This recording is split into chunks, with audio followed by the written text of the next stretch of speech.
Ridge Holland and Dunn, the artist formerly known as Pete Dunne, is now in action, heading down to the ring, ready to make a little bit of carnage along the way. Looks like I am slightly late coming onto YouTube. I do apologize for that. Had a little bit of a technical issue. We are live and in action, ready for some Brawling Brutes versus the Bloodline. Solo Sikoa and Sami Zayn lined up ready. Sheamus would have been in action, but is currently off getting married. Thank you, Bailey, for the heads up. I appreciate that. I had clicked go live, but you have to wait for it to officially go live, otherwise it doesn't actually just go live in the background. Appreciate the heads up. They got that fixed. Stuart, welcome to the show. Thank you very much for joining us, and good evening, traffic, as well. So we are live now on both platforms. We are opening of Bloodline, but no Roman Reigns as of yet. We're getting a recap of Logan Paul getting a punch in on Jay. Just the one punch that put him out for the rest of the night, really. Sami Zayn, of course, is going to be a key part of this program. Solo Sikoa is being normalized as a main roster talent. He isn't necessarily being normalized as a world beater, but that's not necessarily a bad thing. The Bloodline minus Roman Reigns and Paul Heyman is backstage. Sami Zayn trying to take charge and have a quiet word with Jay next to everyone he's related to. Stuart said this should be a good starter. Completely agree. And Connor is here as well, saying hello, hello, hello, Tom. 3 hellos, that's how he roll. Sean says so. Black Adam was decent. Love seeing Dr. Fate in the DCCU. I am not aware of Dr. Fate. No idea who that is. I'm not really a DC guy, although I really enjoyed Wonder Woman. And I think that we've got a good Superman there. That's about as far as I go. I haven't seen the Batman yet. I think that's the next step, logically.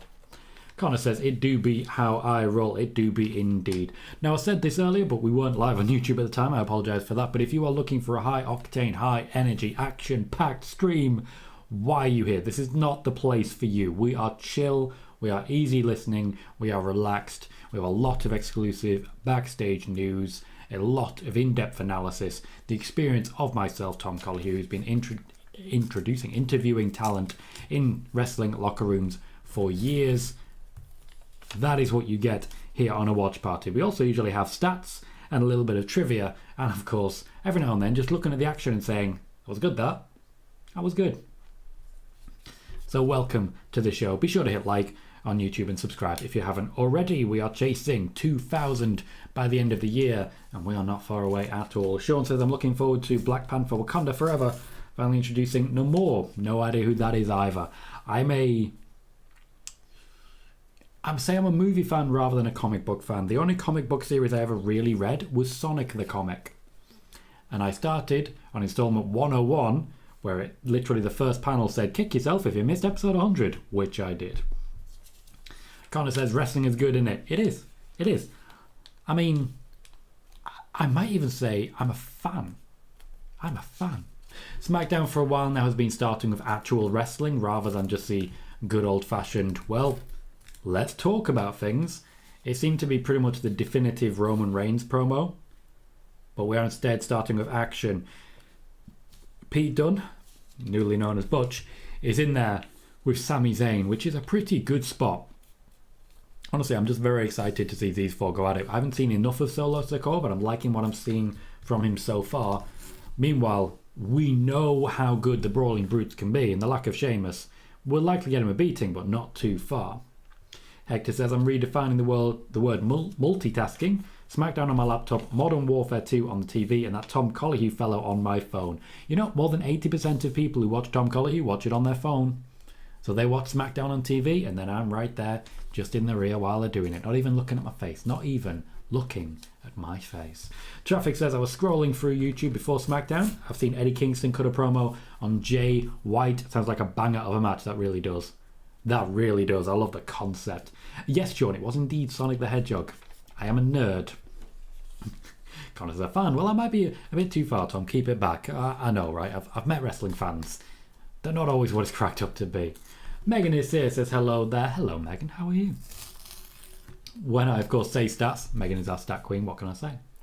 Austin, welcome, says my last movie I watched was Halloween Ends. That's also a quite recent one. I've not been to a cinema or movie theatre, depending on where you are in the world, since the pandemic hit. I should probably fix that. Bailey says a question from Spoiler Warning on CM Punk. Remember when he was involved with the WWE bump for a few weeks? Was it not WWE Backstage on Fox? With those AEW millions coming in the bank, do you ever see him stepping back at the age of 45 and become more of an analyst and less of a full-time performer? If WWE doesn't want him in the ring, he's left with either Impact or Japan. I see that as being possible, but I think he mostly went on to Backstage to annoy people in WWE. I don't necessarily think that's what he wants, though I do think he'd be quite good at it. That said, he's not very good at following his own advice, is he? Thanks for the question, it was a good one. Patrick, welcome, says I'm watching your stream on TV. See, Patrick is the exception. Hardcore right there. Patrick knows. Patrick knows how it's done. Patrick lives, eats and breathes this wrestling life. Patrick, you are on it, son. Mike Brand, welcome, says wonder which new character Bray brings us tonight. My particular suspicion is that we'll see further clarification of Uncle Howdy, maybe a bit more of his face, but at least another vignette talking about him. Lovely work from Sami Zayn there, walking into the knee from Butch. The actual camera angle really helped there because he looked staggered. You couldn't see his face. That's big. And Solo Sikoa with an attack from behind. Jey Uso and Jimmy Uso just providing a distraction, but not themselves. They didn't really provide the distraction. They just sort of were there. Sean says, did you like the Sonic movies? I haven't watched either of them and I'm okay with it. Justin, welcome, says Halloween Ends was completely disappointing. I'm sorry to hear that. I have watched 0 Halloween films in my life. I'm sure several of you have just become apoplectic with rage. I respect it. Stuart Ridley says, just noticed the Burberry-style elbows and knee pads on the Brutes. Nice touch. A show of respect for their mentor. They were not invited to the wedding, though I will say, I really like the fact that at the wedding we had Drew McIntyre and Miro, and that's a feud that we never had, and I'm not happy about that. It would have been a lot of fun. Sean says, all hail the Stat Queen, all hail Queen Megan. Moxie says, what if Sammy becomes a tribal chief? I'm there for it. I am fully there for it. That would be great. Really, Connor? Never been to a cinema in your whole 21 years of life? That's interesting. It may just be something that dies with my generation, unfortunately, with the advent of streaming as is. I kind of get it. Justin's watching on an iPad. Wow, you guys are covering all the bases. Hector says, also a huge Sonic the Hedgehog fan. My cats are named Sonic and Knuckles. See, this entire chat is filled with hardcores. I can't necessarily say hardcore wrestling, but hardcore nerds, I think we will all agree we be. Connor says, I'm watching you on my PC and have SmackDown on my Xbox. Once again, just a new and unique combination of play there from Connor. Really, really showing the additional options that we have for how this can be done. Megan says, I have you on my phone with SmackDown and get the tables on my laptop, mainly for trivia purposes later. Oh, absolutely. Absolutely. I really love the fact that you have your own in-jokes in both shows as well, both watch parties. It's not often you see someone who follows 2 watch parties, because they can be quite hectic, especially when I believe Tony has 2 voices on his, a second panelist, as it were. If it was just one, then the quiet times would even out maybe, but Megan, multitasking to the extreme. Mike says, wonder when Dee Schneider will bring a lawsuit to the WWE over the Howdy character. It's only he wrote Captain Howdy way back in the 80s. The word Howdy is not necessarily a trademark, so I think they'll be okay, as long as it's a different character. Moxley says, imagine Sammy looking into the camera and saying, acknowledge me. I am absolutely confident that moment will come when he says that and then immediately gets destroyed by Roman Reigns. Stuart says, Miro, Sheamus and Drew triple threat would be brutal. It would also be one hell of a team. Brawling Brutes, Drew McIntyre and Miro in that War Games would be breaking Bloodline down. No worries, Stuart. I knew who you were talking about. Megan says, if you want to laugh, I've been writing trivia questions for their quiz kit. They gave me free reign. See, I was planning to do that way back when, but I've got to be honest. I was so busy because of getting the job and everything that just didn't actually happen in the end. And obviously we've transferred largely onto YouTube now where there isn't the trivia facility. Though it's something they're talking about doing. So Maybe one day. But I hope you're having a great time with it, Megan. I know what you love, and I know you double check and fact check all your trivia questions. I remember some issues we had in the early days when we were trying to do trivia, and some people weren't quite getting what we were going for. But never you. Never you. An expert at work. Kieran, welcome to the show, mate. How you doing? Moxie says, I feel like Roman is going to force Jay, pardon me, to acknowledge Sami in the coming weeks. I don't necessarily think it'll be the coming weeks. I wouldn't be surprised if that's the plan tonight. That would certainly have an impact and really expedite this story. After all, the whole plan that they're going for with Logan Paul is, yeah, but Bloodline ain't so secure. Watch out, everyone. Bloodline gonna go boom. Which is not something I hate, honestly. We should be doubting the Bloodline. It should be having its moments. I respect that. If you are watching on YouTube, please do remember to hit like on the video. We currently have 8 likes and 15 viewers. So if all 15 viewers were able to hit like and get us up to those 15 likes, you'd see that viewership shoot up even higher. Please do consider it if you haven't, and subscribe if you haven't as well. We are trying to get to 2,000 by year's end, and we are currently sitting on 1,759. A nice little increase from earlier today. Thank you, everyone. Thomas says, hi, Tom. Hope that you have had a good week. Had a great week, thank you. Dad duties, as it were, been quite busy, but that chaos, as you guys know, something I've kind of grown to love in a major way. Kieran is good, devouring a bacon bagel, or a bacon bagel, depending on where you are and how much Community you have watched. Connor says, I'm a big fan of wrestling quizzes. Me and a few mates do our own Quizzlemania every now and then. I'm the current champ. Good to hear, Connor. See, that's an expert to play. Channel's full of experts, what can I say? Welcome, Tech Wizard. How are you? Peter says, hello, sir. Tom, can't watch SmackDown, very sad. Sorry to hear that, Peter. I expect it'll be a good show today. I feel very confident about it. I didn't, Tech Wizard. I did not. No idea. No idea. If it was a Community reference, then I'm surprised, because I don't believe I said my thing before you said your thing. Megan says it's been fun, especially since I throw more than a few curveballs in there. If you ever get the facility for trivia questions, you know where I am, and I appreciate that very much. I would certainly want someone of your expertise and your motivation to be the one helping with them. Mike says Nikki Cross is back and she attacked Bayley and Belair. Wonder if she shows up tonight to attack Rousey. I found that unlikely. They are a little bit more firmly separating Raw and SmackDown in the build-up to Survivor Series. Now, obviously, Survivor Series this year is not going to be brand versus brand. But I do feel that we're going to see a few more separate brands for the sake of the ease of seeing people pop up from NXT. At the moment, a couple of people are still the exceptions. Damage Control is the main one, but it doesn't look like they're going to appear tonight. Moxie says, in my opinion, I feel like Jimmy should be the one to turn on the Bloodline and become the tribal chief, because Jimmy and Roman were teasing a match back in 2021. There was a lot of heat between them. We'll see how that plays out. I do believe that the reason they didn't have a match was because of the arrest. Yes, Kieran, thank you. Now I get it. Thank you, Tech Wizard. That interesting promo. Just a very interesting promo. Connor, thank you kindly. Connor has gifted 5 channel memberships to the show. They've immediately been snapped up. Gone are the days where I had to try and ask people to turn on gift subs. Connor, you will remember those days because you were giving gift subs back then as well. You are an incredibly generous person. I just want to say a huge thank you to you, particularly for the fact that you continue to be so supportive. You have really skyrocketed those membership numbers at times on your own, and I really do appreciate that. Thank you, sir.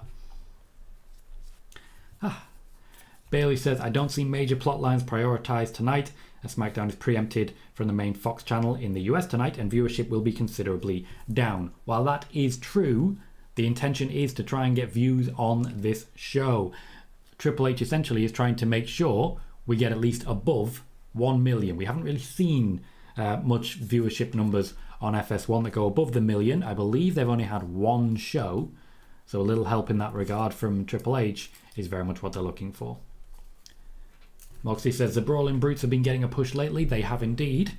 They're probably going to be just bouncing straight off Roman, but I'm still very much enjoying their work, and I do feel Sheamus' work with Gunther has done a huge favour for the entire faction. Solo Sikoa has very much picked a side between Sami and Jey Uso, defending Sami Zayn from Jey Uso. That is telling and a clear direction that they're heading in. Butch of an opportunity here and gets it. The Brawling Brutes pick up a win. Roman will not be happy with this. Megan says, a part of me is still hoping we get Ronda versus Shayna soon, maybe around Rumble time. Fingers crossed. I think personally I would go with the tag team for now and then move towards it. I do want to highlight everyone who did manage to get one of those gift memberships from Connor, Peter, Englefield, Robs, Pippin Road, Johnny Crow, Raymond Cheats and Miss T. All with gifted subs. FIFA Connor 16 gifting 5 more. Cheers, mate. You're the best. Okay, no, back in. Say that.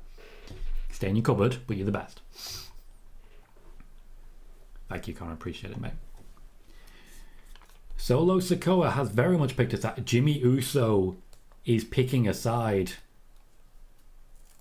Sami is actually trying to break up Jimmy versus Jay, and here be Roman.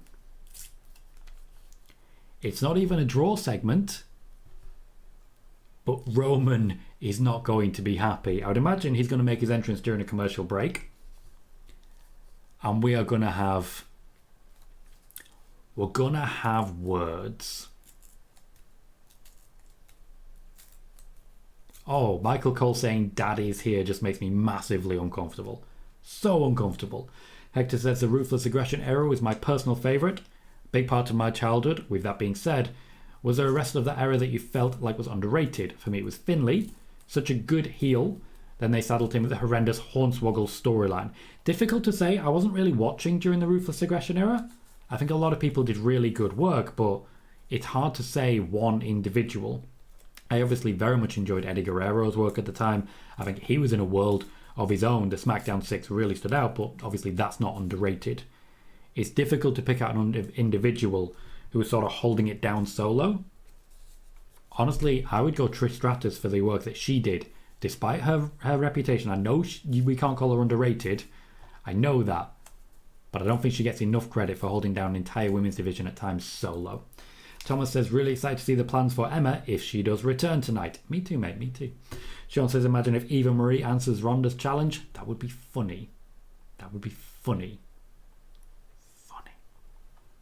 Interesting, Tech Wizard. Interesting choice there.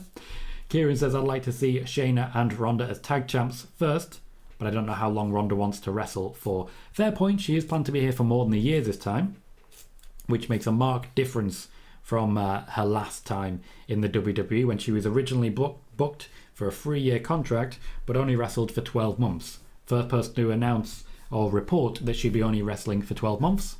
This guy right here. And my God, did I get hate from other wrestling journalists for doing that one.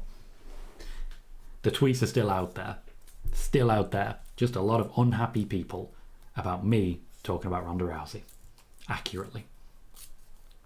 Moxie says, I feel like Roman is going to beat up Jay. I feel like that's what we're supposed to feel. I also don't think it's impossible. I feel it'll be a harsh telling off. Won't quite get that far. I think he's going to make Jay humble himself by apologising to Sami Zayn. He won't like it. Connor says, with Jay costing them the win there and attacking Logan last week, it's not looking good for him. It's not. Imagine if he gets banished from the Bloodline. Imagine that.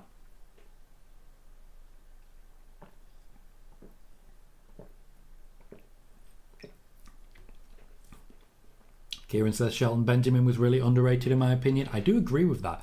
His work to basically make Money in the Bank work, I don't feel that match type would survive without people like Shelton Benjamin really putting in the work for it. Also, to be honest, I would say Matt Hardy was really underrated. I've always been a Matt Hardy guy. I know he's had a bit of a career resurgence recently, but Jeff was always considered the star, and I don't necessarily think it was the right move. Traffic says, could have gone my whole life without hearing daddy's here from Cole. It's the Roman Reigns equivalent of it's boss time. Daddy's here. That like I get it because Roman be daddy and that's fair, but not Michael Cole. That's the problem there. Sean says I don't think they should kick someone out of the bloodline until Usos drop the belts. I agree with that. I do think it's just going to be an apology, but I do think those belts are not going to survive. I don't see it.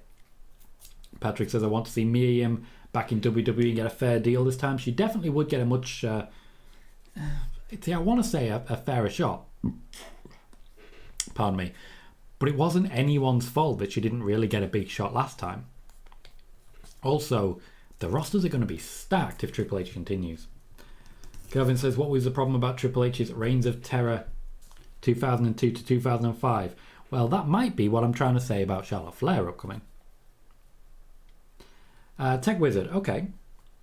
So the first thing I have to say as regards Dave Meltzer, literally the first thing I have to say is I've never known anyone be so misquoted in my field. There is a lot of time Meltzer's words and opinions are reported as factual reports. And like, don't get me wrong, I'm not necessarily best friends with every wrestling journalist out there. There's a lot of them I don't necessarily like as people, for many reasons which we've covered quite a lot. But I have to start by saying that nobody in this field gets misquoted as often as Meltzer. Meltzer will be asked his opinion, he'll share his opinion, and then it'll pop up on 50 different wrestling websites saying, oh, Meltzer said this is going to happen. A couple of days later, if that's not what happens, he'll get a load of people bombarding him and saying, hey, you were wrong, you got this wrong, when he literally only shared his opinion. So that definitely gets some points in my opinion. I'm not gonna go for a 1 to 10, but what I will say is that you can usually, if you follow a wrestling journalist for long enough, you can work out at least the area that their sources come from. There are definitely times with Dave Meltzer that you can work out exactly who the source is, and that does sort of help his credibility if you're in the field. Hector says, I feel like Roman could swerve us and yell at Sami because he made him an honorary Uce, told him it was his job to keep Jay in check, and he's failed to do that. I feel that's possible, and I feel that will happen, but I still feel an apology is coming. Connor says, little known guy called John Cena, great music, but you never really see him nowadays. It's true. I don't know what happened to the guy, but to be fair, he was a doctor, and given the troubled times that we sometimes live in, I'd imagine he's gone back to thugonometry. Megan says, for me, hearing daddy in that context is ick, hearing it from Cole is double ick.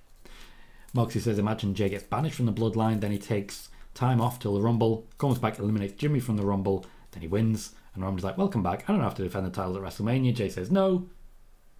See you at WrestleMania and super kicks Roman. Okay, I've imagined all of that. Would be alright. Kieran says Triple H is going to have a problem soon. Seems like fan service at the minute, just bringing people back, but we'll have the problem of not knowing what to do with them. I unfortunately suspect we're already there. With quite a few people on this roster. Particularly people who are main roster who keep popping up down in NXT. It just seems to be people he's not sure what to do with. Roman Reigns with the St. Louis cheap pop, and my word are that crowd into it. They are real into Roman. Kervin says 2005 Matt Hardy versus Edge was incredible because it was real. It really was. It really was. Of course, Simon, that's when you come in. Of course it is. Welcome, Simon, mate. Sean says, do you think we will get more matches announced for Crown Jewel since we're a week away? Yeah. Yep. Connor says, good point. I forgot he was a doctor. Indeed. Thugonometry is obviously very important to the fabric of American society. And he's the only doctor of thugonomics that I'm aware of. Okay, Roman is openly angry with both. Thomas says they're really bigging up the fact that Logan needs just one punch for that 2.9999 kick out from Roman. Indeed, I mean, they're supposedly making him a boxer. A hard punch would make sense. Okay, Roman, what's the plan?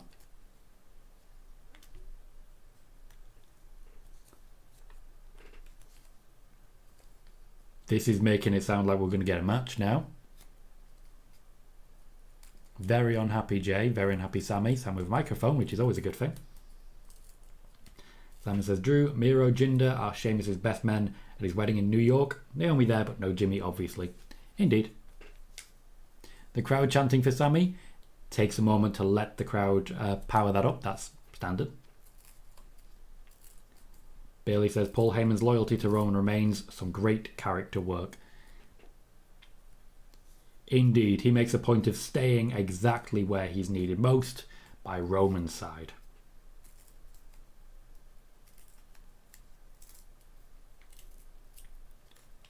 Sami's just putting his heart on his sleeve now. Tech Wizard says, if you hated Michael Cole saying it's daddy, you would have hated Michael Cole during The Miz 2010-2011. I did when I watched it back. It was not fun. I don't think anyone really enjoyed it. Peter says, do you think New Japan and WWE are doing a work with Carl Anderson? They are trying to work with Carl Anderson, but I do believe it's certainly true that New Japan was trying to contact him and he was not being very forthcoming with it.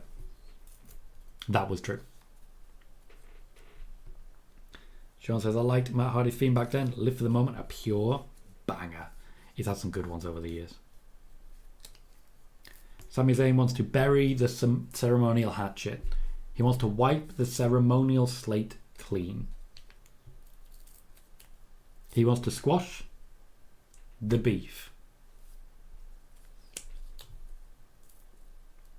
I don't think Jay wants that. JB Moody. Shake the hand. Just shake the hand. Just fall in love with Sami Zayn, like we all have. We're not asking much, Jay. Just fall in love with Sami Zayn. Open your heart. Open your heart. Oh, unhappy Jay. Thank you very much, Carrie Hansen, for joining and subscribing via YouTube. I do very much appreciate it. We continue to grow on YouTube and you'll get a notification every time we go live with either the watch parties on SmackDown and premium live events, or of course spoiler warning shows. The crowd are distraught over this. Hector says Roman chewing Sami and Jay out in slides is some real badass shit. That is what he does. Oh, Tech was mentioning Dark Side there. Simon, New Japan are not planning to strip Carl Anderson of the Never Openweight title. From what I can tell, they've reached an agreement for that match. It's just that he wasn't answering them as they wanted him to. Megan says, give in to the power of wrestling, Gwildor, aka Sami Zayn. Jey Uso is letting it out. This is how you learn about the motivation of characters.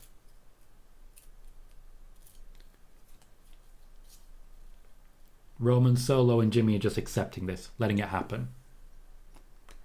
Oh!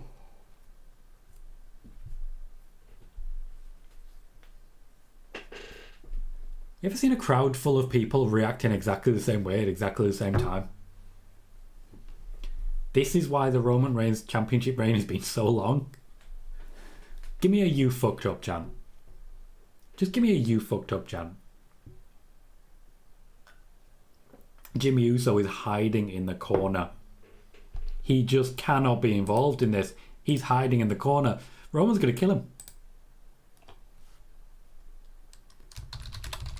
The most well-deserved you fucked up chant in history for Jey Uso there.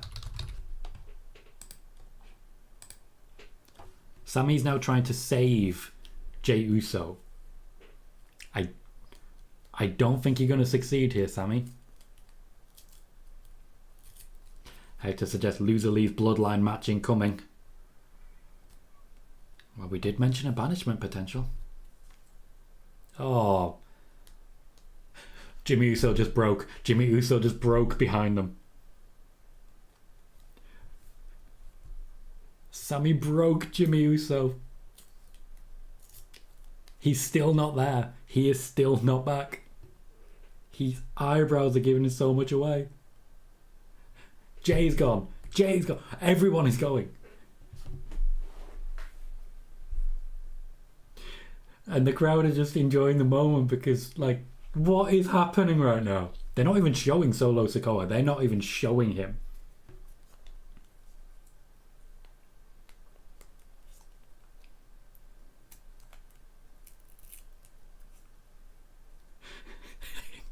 Roman has seized this opportunity to help get Sami over.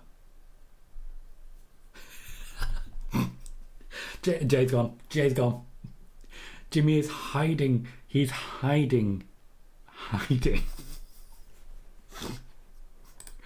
Oh, this is amazing. He's not letting Jay go.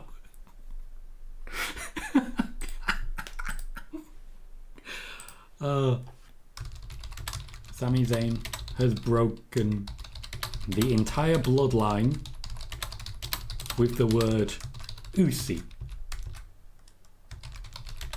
Name anyone better. Amazing. Oh.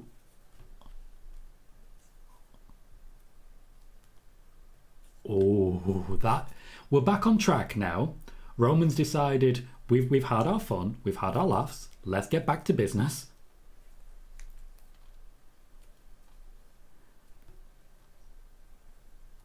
No, look at Jimmy now. We know what that name's gonna be. No. Jey Uso, and I quote, saying, "That's bullshit."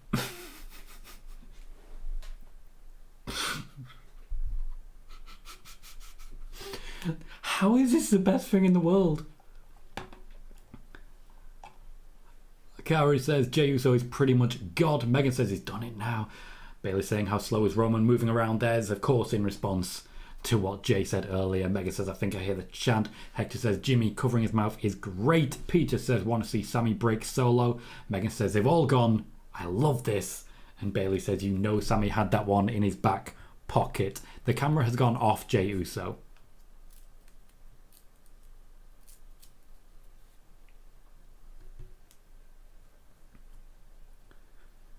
And we are back to promotion. Jimmy Uso has not recovered. Jey Uso cannot look up. He's afraid to look up. I think Roman Reigns might be having the best time of his life right now. Megan says Jimmy is happy he still has long hair to hide behind.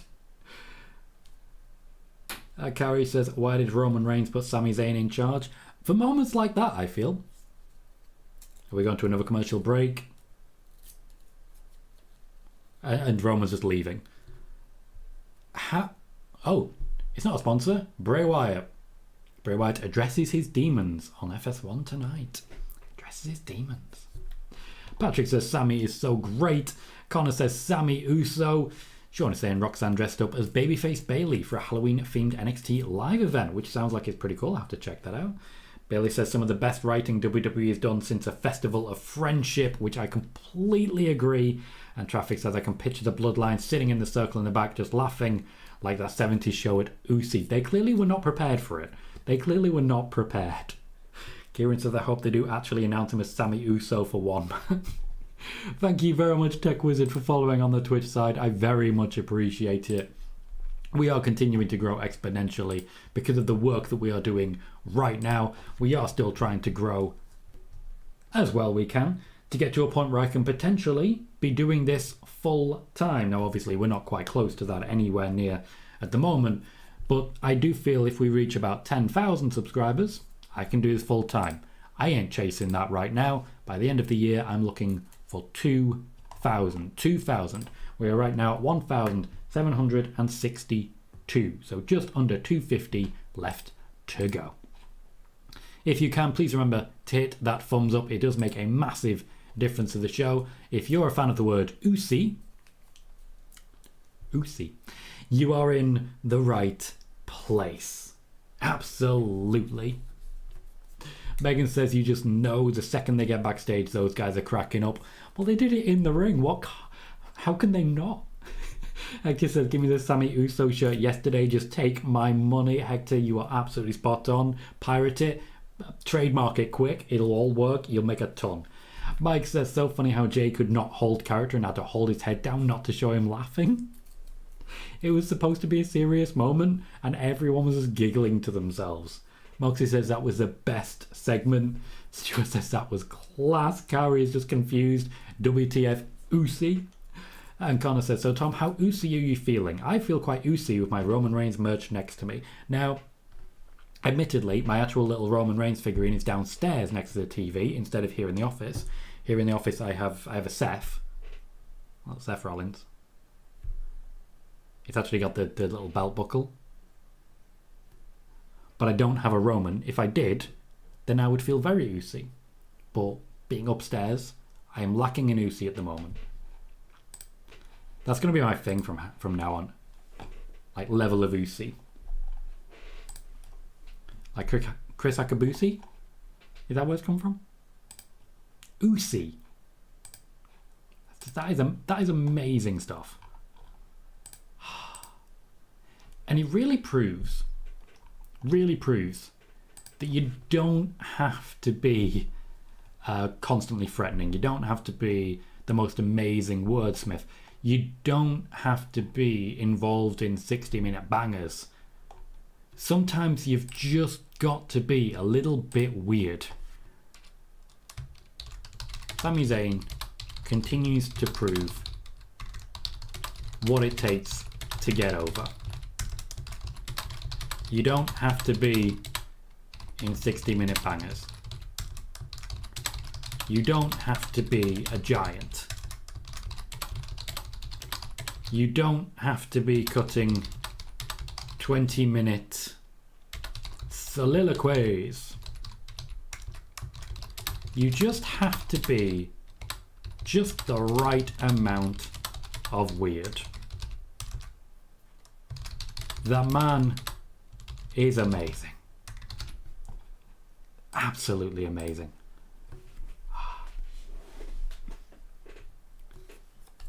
Ooh, here we go. We have more Sarah Logan. Megan says, I will be shocked if they don't have Usi shirts available by next week. They need to get on top of this. If they don't, I'm going to be very upset with them because that could fly. Sami Zayn merch could be absolutely going. Hector says, I need a ride along with Jimmy J and Sami. That would be a good watch. Oh, it would be. At some point, the Bloodline need to sit around the table and talk about the entire storyline because there is so much stuff to go over. So much stuff. The I Quit Hell in a Cell match alone would be like an hour-long discussion. Traffic says the best part of the Bloodline is every single character you can tell loves their role and plays it perfectly. Triple M are in action. Max Dupree looks like she might actually be wrestling here, but I can't see enough of her gear to really say that. The top definitely looks like she would wrestle in it. It's Triple M versus New Day. Interesting. Very interesting. We're getting some rotation when it comes to the tag teams at the moment. Good to get a bit more experience under Triple M's belt. And of course, New Day, as we know, pretty high up in the actual board when it comes to tag teams. They've still been in and around the Usos for a little while, so they're heavily involved in everything going on. It's the right choice. Thomas says, what if Jay gets kicked out and returns at Elimination Chamber as a surprise entrant? Eliminates Sami to become #1 contender for the Universal Championship against Roman in Hell in a Cell. Also an option.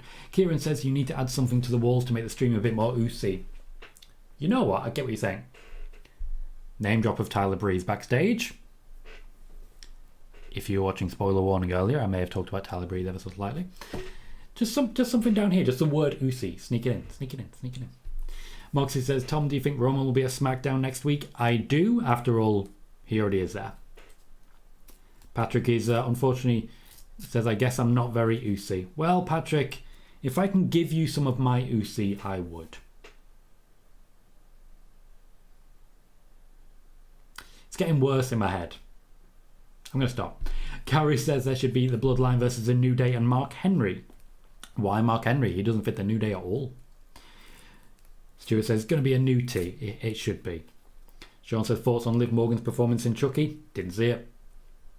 Did not see it. I don't believe we get it over here in the UK. And if we do, I've got to be honest, I've never been very interested in Chucky. Like, you can't beat a doll. I don't care if it's got a knife. You can't win a fight with a doll. Are you kidding me? Connor says, I still like the idea of Sami being an actual Uso. Sami Uso. Absolutely. Absolutely. Stuart Ridley says, WWE's t-shirt competition is Scissor Me Daddy. Oh, well, no, like, that'll be a daddy's here for Roman, wouldn't it? Jermaine says, man, everybody loves Sami Zayn. I'm calling it. Jey Uso is going to cost the downfall of the Bloodline. I see it coming.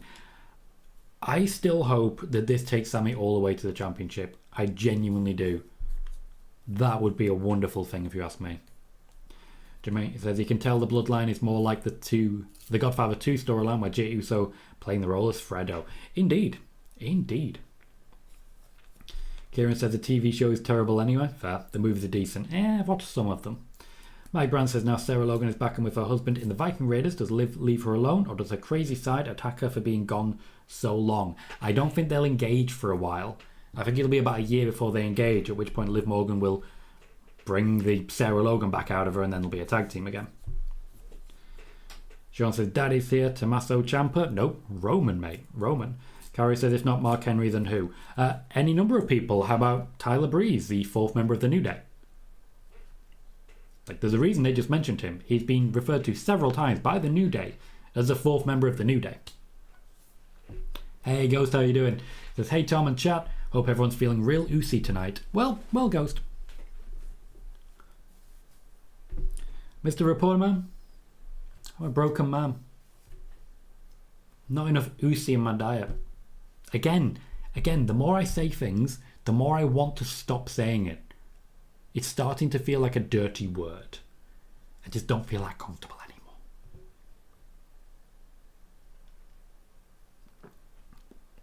anymore. Triple M are getting slightly longer wrestling matches than they usually do, which is a nice thing.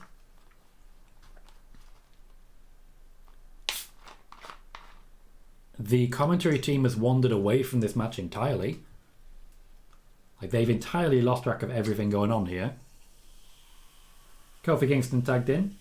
For those that don't know, if you watch on BT Sport, the headline image is still Roman Reigns, Kofi Kingston, and Sasha Banks. Megan says, we all need to be more oozy. If we can just, have more oozy in our life. No, again.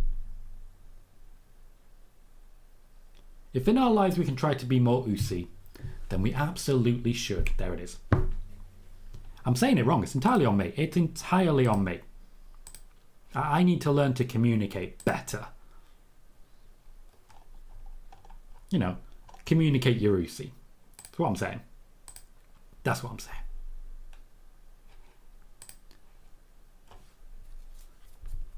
Hector says, a couple of weeks in now, how are you feeling about main roster Wade Barrett? Because of the fact that I listen with the headphone in, and the fact that I'm often talking while I'm doing it, I haven't really heard him that much. Like, I miss Pat McAfee. He just brought an additional energy that really woke me up at like 1 a.m. in the morning. 1 a.m. in the morning, of course, that's a moot point, isn't it? At 1 a.m. So, hard to say. Barry, welcome, says, hello everyone. Been in Blackpool to see the fireworks. They weren't oozy enough for me. I've seen those fireworks. They ain't. The Blackpool Illuminations. Not worth it. Traffic says, oozy for sure sounds like something Lola would have asked for from the women's wrestler. I mean, you're right, but still, ick. Connor says, I seem to be coming down with something. Don't think I've been getting enough vitamin oozy. That's just over now, isn't it? That's over. Sonya Deville backstage in a suit. I imagine she's going to be talking about Liv. Nope, she's talking about Ronda.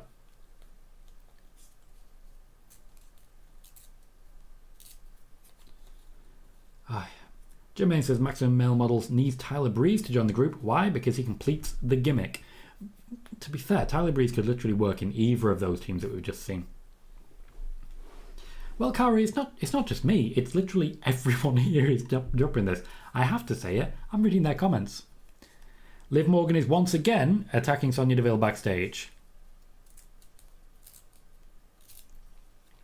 Okay. So this just isn't ending then. This feud is designed to basically establish the new Liv Morgan character. It's going to take a while for her to be able to firmly say, this is who I am now. So we're going to get the new character bit by bit, and it seems like Sonya Deville's the only person she can feud with to make that happen. My brand says, what can LA Knight do to break away from the cookie cutter wrestlers and move up the ladder? Easy. He can be booked to go up the ladder. We're going to give it a couple of weeks because they essentially turned him a little too early because of fan demand. And then we're going to see how it goes from there. Bailey says, great Twitter post tonight, which read, this needs to be a Snickers commercial. You're not Usi when you're hungry. Yes, that is amazing. Kieran says, I live near a park that has a massive firework event over the fireworks night weekend. I just get to see it from my window for free. Lucky. Well, depends if you want it or not. If you don't want it, not very lucky. Girl says, Usi is only a few steps away from Bussy. That's where it is. That's what it is. If you don't know what that is, do not look it up. Yeah, just don't. It's not worth it. It's not worth it. Sean says, looks like Liv's moved on from Ronda. Indeed, I do think they'll come back at some point, but I don't think she's going to come out with a win on it. Hector says, it's crazy. Sonya is a consistent loser, but she comes across as a big deal just on her mic work alone. Yes, and unfortunately, this tends to put you in the category of too reliable, which, as you guys know from conversations we've had about this, once you're in that too reliable camp, the WWE just aren't going to push you. And that creates its own problems. If you're currently watching on YouTube, while we've got a chance on a commercial break, please do remember to hit the like button. A little thumbs up can go a massive way to the growth of this channel and really does put us in a very strong position going forward. We currently have 47 viewers and 20 likes. If we're able to get 47 likes, for example, what that means is we will see our viewership skyrocket, we'll see new subscribers, and that means that I will be earning a little bit more, which is like purely from ad revenue, which of course means more content. I'll be able to get more interviews and so on, greater contacts and so on and so forth, more shows, more streaming, and just more good stuff. So if you're able to, please do consider hitting that like button, subscribe if you haven't already, and other than that, just keep chatting, because one of the ways that YouTube decides whether or not it should advertise a live stream is whether people are chatting there. The more you chat, the busier this chat is, the more people it gets advertised to. We've seen significant growth on these watch parties recently. That's down to the amount of active people who are here chatting, hitting like, and new subscribers that come in pretty much every week. Thank you to all of the people here, regular, lurker, or one time only, who are giving me a shot. Thank you kindly. Braun Strowman is backstage with a ring light talking about Omos. I would imagine we're not going to get much from these two just yet. If anything, we're getting a greatest hits of Braun Strowman. It was the best Braun Strowman, the best Braun Strowman when he's tipping over ambulances. I don't think we can argue that. It was amazing. Connor says, Tyler Breeze could not be in Triple M. His name doesn't have an M in it. True, and that's why he should change his name to Myla Breeze. Or Gorgeous. Stuart says they put all the babyface women against Sonya. It's a guaranteed cheer. It is. She's extremely good. Just extremely good, and we all know it. Mike says, was that the hooded character in the background again when Liv was on? I didn't see that. I'm focusing on a lot of things, so you guys will have to let me know. Simon says, seems like they're holding off on a very possibly big Freestars return of Sasha, Naomi, Charlotte for Ronda's next big feud. We'll see how that goes. I think it depends what goes on in Survivor Series, and we go from there. Yes, Kari, thank you very much for subscribing earlier. Simon says, Liv versus Sonya again next week on the taped SmackDown from tonight because of Saudi. Makes sense to me. Ronda Rousey's on her way down to the ring. As you guys know, we have heard some spoilers. We've heard quite a few potential spoilers. Is that a Scotland flag? That's a Scotland flag. Okay. Whatever. So, Ronda Rousey's coming down. It will be an open challenge tonight, which means this will overtake the draw segment, and I will post no spoilers here. Megan says, do we think Braun still has a Saudi green belt we saw once, then never again? I think he does, in a cupboard somewhere at home, and probably because he's forgotten about it. He also had a trophy which Drew McIntyre broke. Peter says, do you use a VPN to watch? I have not. I am on BT Sport in the UK, where I just get it as part of the package. Ronda Rousey has a microphone. This will essentially take her to the commercial break before the draw segment. Jermaine says, I have a problem with Liv Morgan's new character. Why? Because it's too similar to Nikki Cross and what she's doing on Raw right now. To be fair, Liv was doing it first.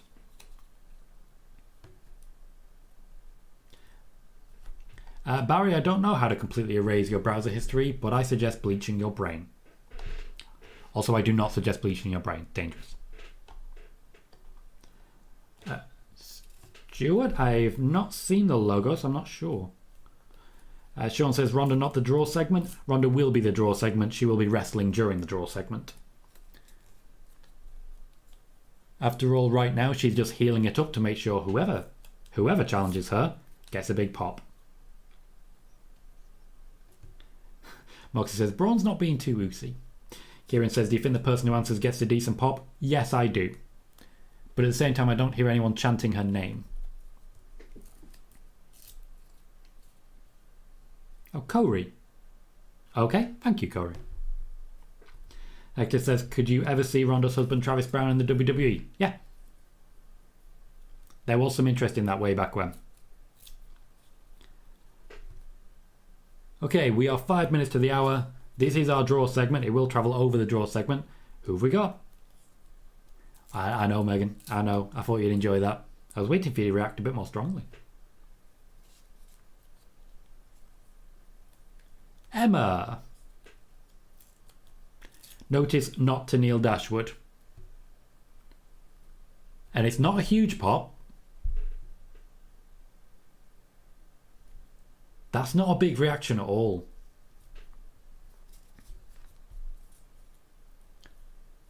Emma has returned. Released quite a long time ago, to be fair. I believe it was 2018. And she's stepping up for an open challenge that she is not going to win. She's not going to win this at all. I believe we're going to go straight into a commercial break and then be back for our draw segment. If anything, Emma is the draw segment, but Ronda is the draw.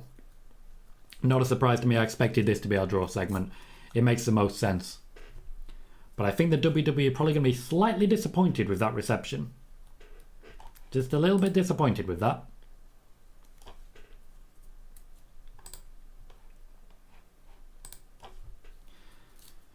So we're about halfway through SmackDown. So far there have been 2 matches, both tag team matches, and I don't know, I think we have to say it, one of the segments of the year between Sami Zayn and everyone else, because no one could keep a straight face during that segment. I think we all kind of loved it. So let's go with one of the segments of the year. The match between New Day and Triple M was solid, fair, nothing particularly impressive. To be fair, neither was the match between the Brawling Brutes and Sami Zayn and Solo Sikoa, but it's another win under the belt of the Brawling Brutes, especially with Sheamus off elsewhere, injured, getting married. That's a very good thing for the show. We had Roman in the middle of the first hour, which is confusing, but does show the wealth of stars that they have now. They open the show with Sami Zayn, who's always going to get some pop. Jey Uso, of course, involved as well. 2 decent draws in that segment. Roman in the middle of the first hour, Ronda in the draw segment there, and then I'd imagine Bray Wyatt in the middle of the second hour. That's the breakdown I personally would expect to see going forwards, and that for me is just the right way to break it down so you get maximum coverage. That would work perfectly for me, and that's what I expect to be seeing.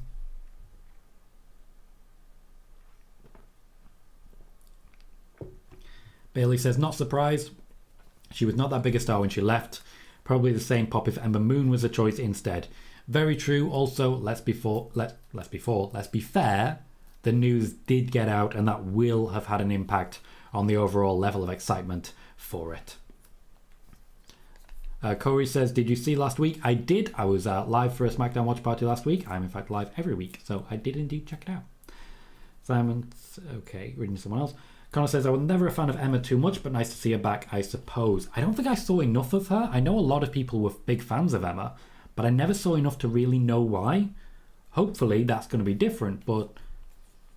So Emma's going to be a face. Outside of Ronda, who's she actually going to feud with? Sonya? It's going to be Sonya, isn't it? It's going to be Sonya. Kieran says, either my SmackDown was quiet or there was literally no pop. There was an initial pop that I heard and then it was just dead after that. Sean says, the last time Emma had a match for a championship was at No Mercy 2017 in a 5-way match for the Raw Women's Championship. Alexa retaining that match by pinning Bayley. Alexa was pinning Bayley a lot at that time. Like a lot at that time. Hector says, to be fair, Tom, the fans who remember Emma may not still be watching these days. A lot of people stepped away during the latter years of Vince's reign. And that's actually a very fair comment, and thank you for raising it, Hector. It was so long ago that we will have had some churn of fans by now. Some fans will have stepped away, some fans will have joined. She also left before AEW became a thing. So a lot of fans who maybe were watching at that time may have diverted elsewhere. A lot of fans did step away from WWE to AEW as soon as there was what they considered a credible alternative. Very fair comment. Ghost said the Bloodline segment outshined anything wrestling-wise that happened this week, and I say that confidently even though the night is not done yet. I don't think they can do anything with the rest of this SmackDown that would actually compete with that. Even if Bray Wyatt lays out his entire plan. Doesn't work for me. So to be clear, there is no way Emma can win this match. Well, win the championship, I should clarify. Oh, she was released 5 years ago tomorrow. So yes, 2017. I'm very interested to hear what the fans do during this match. Emma kind of has to prove a point. She's got to look very competitive here. When you're against Ronda Rousey, I hope they've done some practice because Ronda wrestles differently to anyone Emma's ever faced. There's a risk here.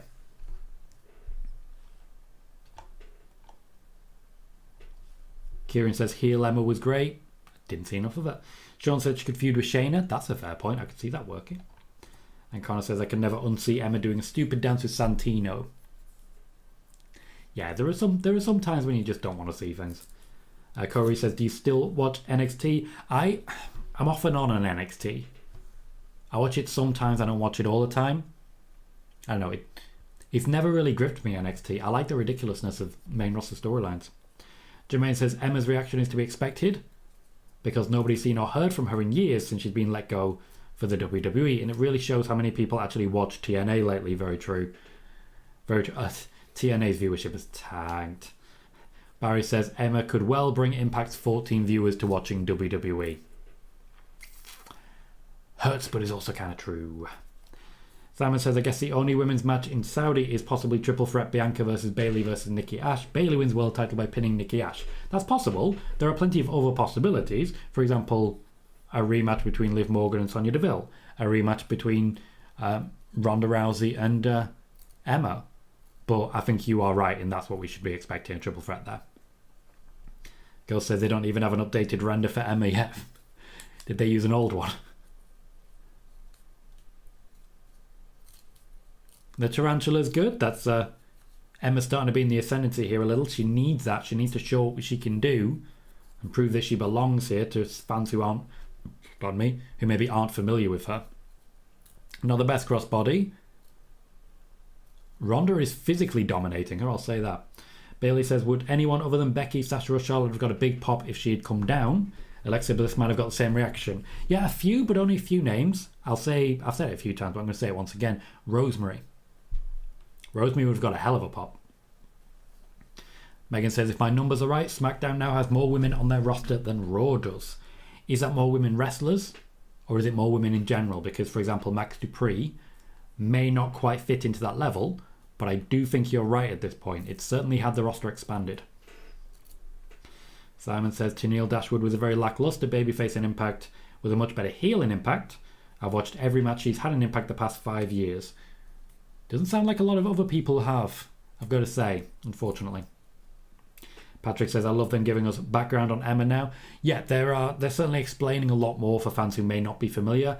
I don't think they really expected fans to know who she was, which is not it's not a positive sign, but the fact that they're already prepared to explain it all is a positive sign. They were prepared for this. Hector says, also another thing is the Emmalina storyline made people see her as less of a big deal as well. They did her dirty in the last few months. They really did. One person tried to get a Let's Go Emma chant going. It did not work. Did not work. Ronda is trying to be a classical heel here, saying they don't care about you, they don't remember you. Fans are supposed to hear that and get behind Emma. It's not quite working. I think Ronda might actually be a bit too right there. They don't remember. Barry says Emma did improve massively while in Impact. Still not great, but when she joined Impact she was embarrassingly bad. Oh, okay. Kieran says I don't think Rosemary gets any more of a pop than Emma, to be honest. Interesting. Personally, I disagree on that one.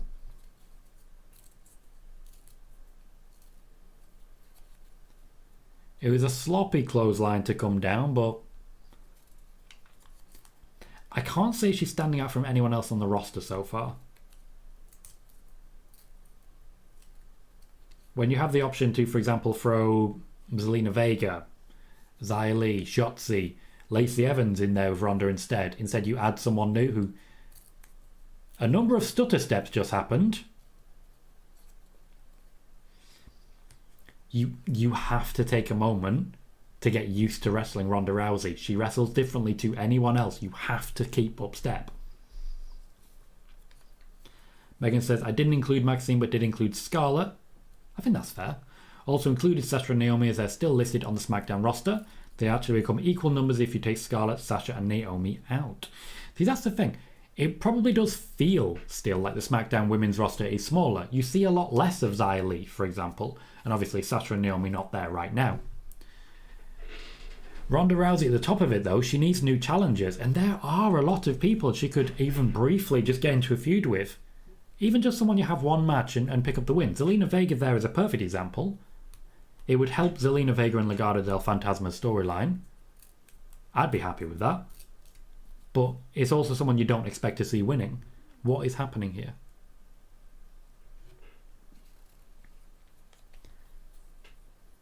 I do think Ronda Rousey did more of the work in that deadlift German suplex. Corey says, do you remember on one of the Royal Rumbles how Titus O'Neil ran down the ramp and dove under the ring? The greatest Royal Rumble, 50 person, well 50 man because it's Saudi Arabia and you're not allowed women. The very first one. The only one I watched. Simon says, Rosemary, Su Yung are so very good, amazing, talented character wrestlers. Hector says, considering you like Rosemary, does that mean you fancy Crazy Steve as well? Well, I like Rosemary as a wrestler. I won't say fancy. I don't understand what you're saying there. Absolutely, Simon. B-Fab. She's wrestling tonight, is she not? Ghost says, Raw currently has 15 women, including Carmella and Becky, who are both injured. While SmackDown has 18 women, including B-Fab, Maxine, Scarlett, Naomi, Sasha, Charlotte, Aaliyah, and Xia Li, who are either managers, injured, or not on TV for various reasons. We have a full breakdown there.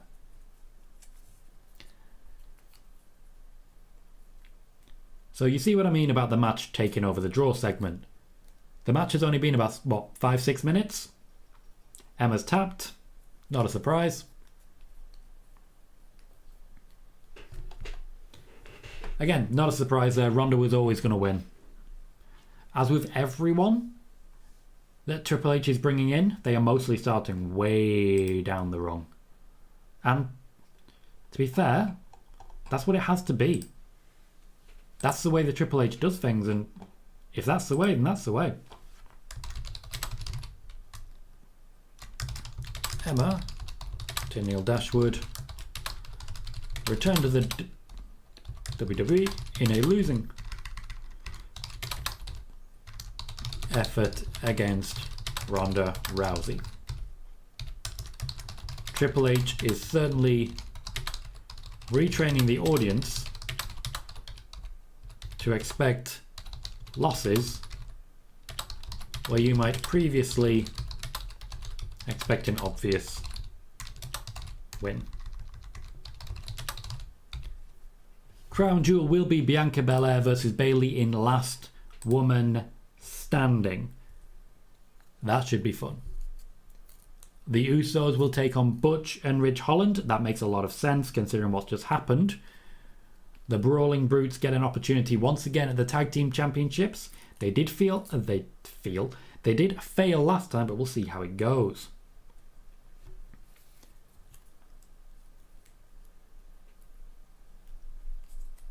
Jey Uso is backstage talking to Paul Heyman, trying to get an audience with the Tribal Chief, but I don't think the Tribal Chief is very interested. Patrick says, I hope they build Emma up slowly. Seems that's the plan. Kieran says, Emma got more offense in than Karrion has so far, to be honest. Very true. I don't even think we'll see Karrion Kross this week. Corey says, how long have you been watching WWE and have you seen WWF? Yes, I have. I started in 1998, well before they got the F out. And then I stopped in 2001, then started again in 2014. And haven't stopped since. I've been watching for 8 years now. Guess it wasn't bad. Hector says, Tom, would you say Triple H has been shown the way? Well, when it comes to the way, in much the same way that Legato del Fantasma have been shown the way by Zelina Vega, and may in fact one day compete with the way, I do feel there is a way to be shown. Jermaine says, Bianca versus Bayley, last woman standing match at Crown Jewel. Bayley has to win this one. She's been losing too many times to Bianca right now. Well, to be fair, in Crown Jewel, we are more likely to get a clean one-on-one match, and I do fancy Bayley's chances if that's the case. Ghost says, I wonder if they will edit material on Bayley and Bianca's arms for the graphics for Saudi like they did last year. I am confident that that is the plan, yes. Once again, another push reminding people that Bray Wyatt will be here tonight. We are expecting to see him make his appearance a little later on, likely the draw segment in the middle of the second hour. They're essentially creating more draw segments by doing this. Oh, I stand corrected. B-Fab is not wrestling. It is just the men of Legato versus Hit Row and a mystery partner. Now, PW Insider has reported who they believe to be the mystery partner. I don't see any reason to doubt that, given their particular record on this exact sort of thing. So I won't obviously mention who it is, but we'll find out if that is indeed the case. Simon says, I started in 97, never ever stopped. Shortly in 1992. I'm not sure what you're saying there, Simon. Could you clarify? Sean says, imagine if Hit Row partner is Swerve Strickland. It is not. And Kieran says, it's very meh if the reports are true. A lot of people thought that about Emma as well. Like, I'm not going to sit here and blame anyone. If you weren't a fan of Emma, then that last segment definitely was not for you. We currently have 68 people in the stream on YouTube. If you are currently watching, please do remember to hit that thumbs up, that like button.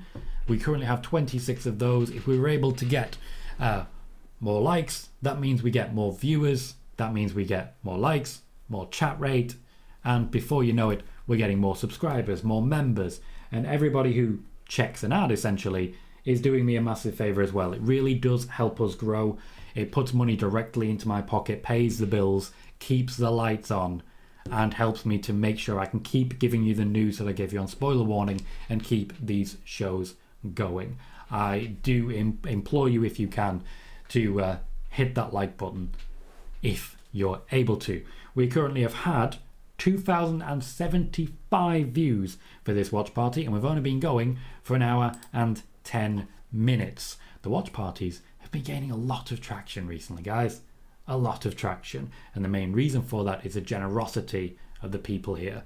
Thank you for hitting like, thank you for chatting, thank you for continuing to subscribe.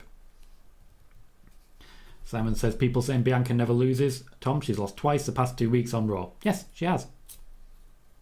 She also lost at Clash of the Castle. It's not true that she never loses. She's certainly losing a lot more than she used to. Yes, Hector, that is true. Jermaine says, the problem with Ronda in matches is that Ronda can't lead in the match, so her opponent has to do the leading. The problem with that is only a few women on SmackDown who can do that. Debatable point. I do feel that Ronda can lead, but I feel she takes it into directions that wrestlers aren't familiar with if they've not actually trained directly with her. If you haven't trained at any point directly with Ronda, it is very difficult to compete in a match with Ronda. Now, you do need ring generals, and I do feel Emma is one of those people who has the experience to do so. But we need to actually get there and get around that corner. Thank you very much, Andrew Cartella, for subscribing on the YouTube channel. I very much appreciate it. Welcome to the show. You will get notifications every time we go live for Spoiler Warning or watch parties. Shayna Basler is choking out Natalya in front of us. Natalya apparently trying to stand up for Emma. It certainly looks like a tag team may be brewing here. Shayna Basler regaining some killer instinct. And remaking a friend.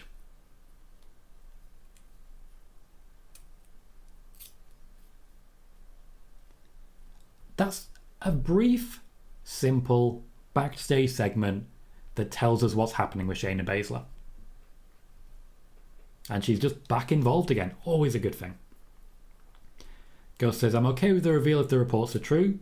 Personally, I didn't think Carmelo Hayes fit in with Hit Row. Plus, he's already in a team with Trick Williams, and I don't want to see them break up just yet. Jermaine says, that's why Ronda will only have a good match against Shayna, Natalya, Charlotte Flair, Sasha Banks, and Naomi, because they are ring generals. They can lead in a match, and it won't be it won't have a bad match. You did miss Becky there, that I do have to mention. I'm glad that you mentioned Natalya there. A lot of people do forget that, but you obviously do not, and I appreciate that. Bailey says, stat question. Natty has to have an awful win-loss record this year. True. Megan says, give me this Shayna, the one who wrecks people. That seems like it's the plan as we get more towards that tag team. Sean says, I swear Natalya turns face and heel as often as Big Show did. She does. She very much does. It's not a great thing for her character, but essentially, she will never be pushed again. Like, I'm... These discussions have taken place backstage. I can say it firmly. She will never be pushed again. So at this point, she exists purely to help push others.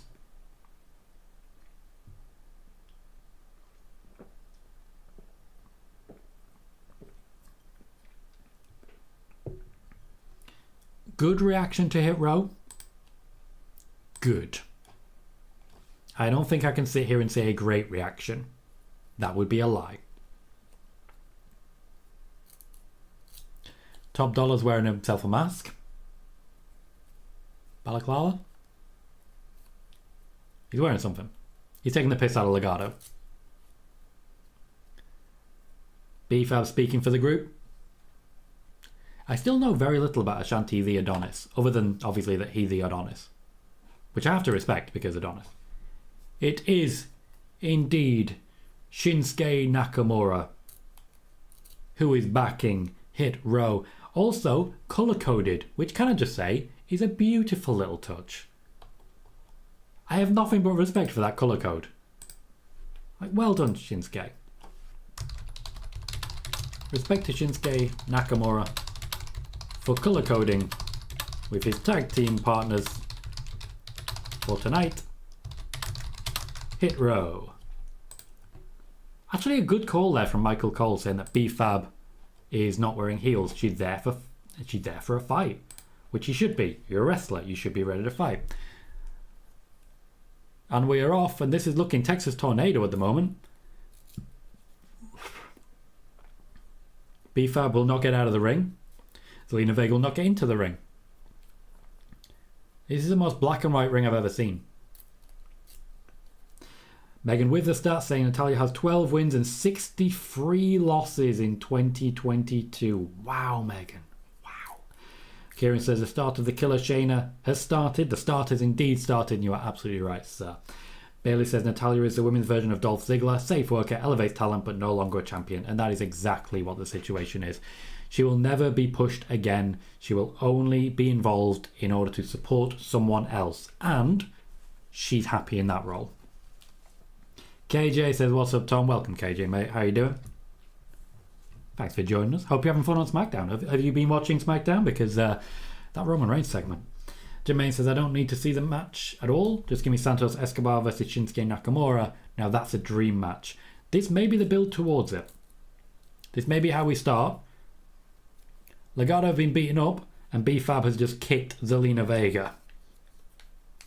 Looked like a solid kick. Megan said this is Nakamura's first match on SmackDown in just over 2 months. Well, at least they're keeping him involved. I mean, this is a good use of him, I feel. Because I'm confident we'll see him more involved later, but he's not going to be a major player. I stand firm in my belief that the WrestleMania match of AJ Styles was the closest he will ever come. The closest he will ever come to an actual world championship. Ghost says this is one of Natalya's worst years record-wise, having lost 82.9% of her matches this year.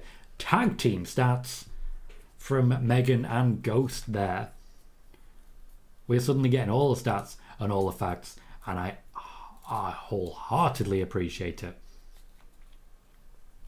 We're about 2/3 of the way through SmackDown. We're getting into our 4th match now. Quite a few matches on this one, which I'm very happy about.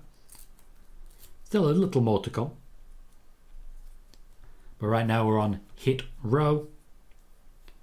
We have certainly some more drama between Sami Zayn and Jey Uso to deal with. Honestly, I wouldn't be surprised if they announced that's going to be our main event. I just think that would be fun. Traffic says Shin versus AJ at WrestleMania, one of the most underwhelming matches in history, in my opinion. AJ Styles has had some fantastic matches in the WWE.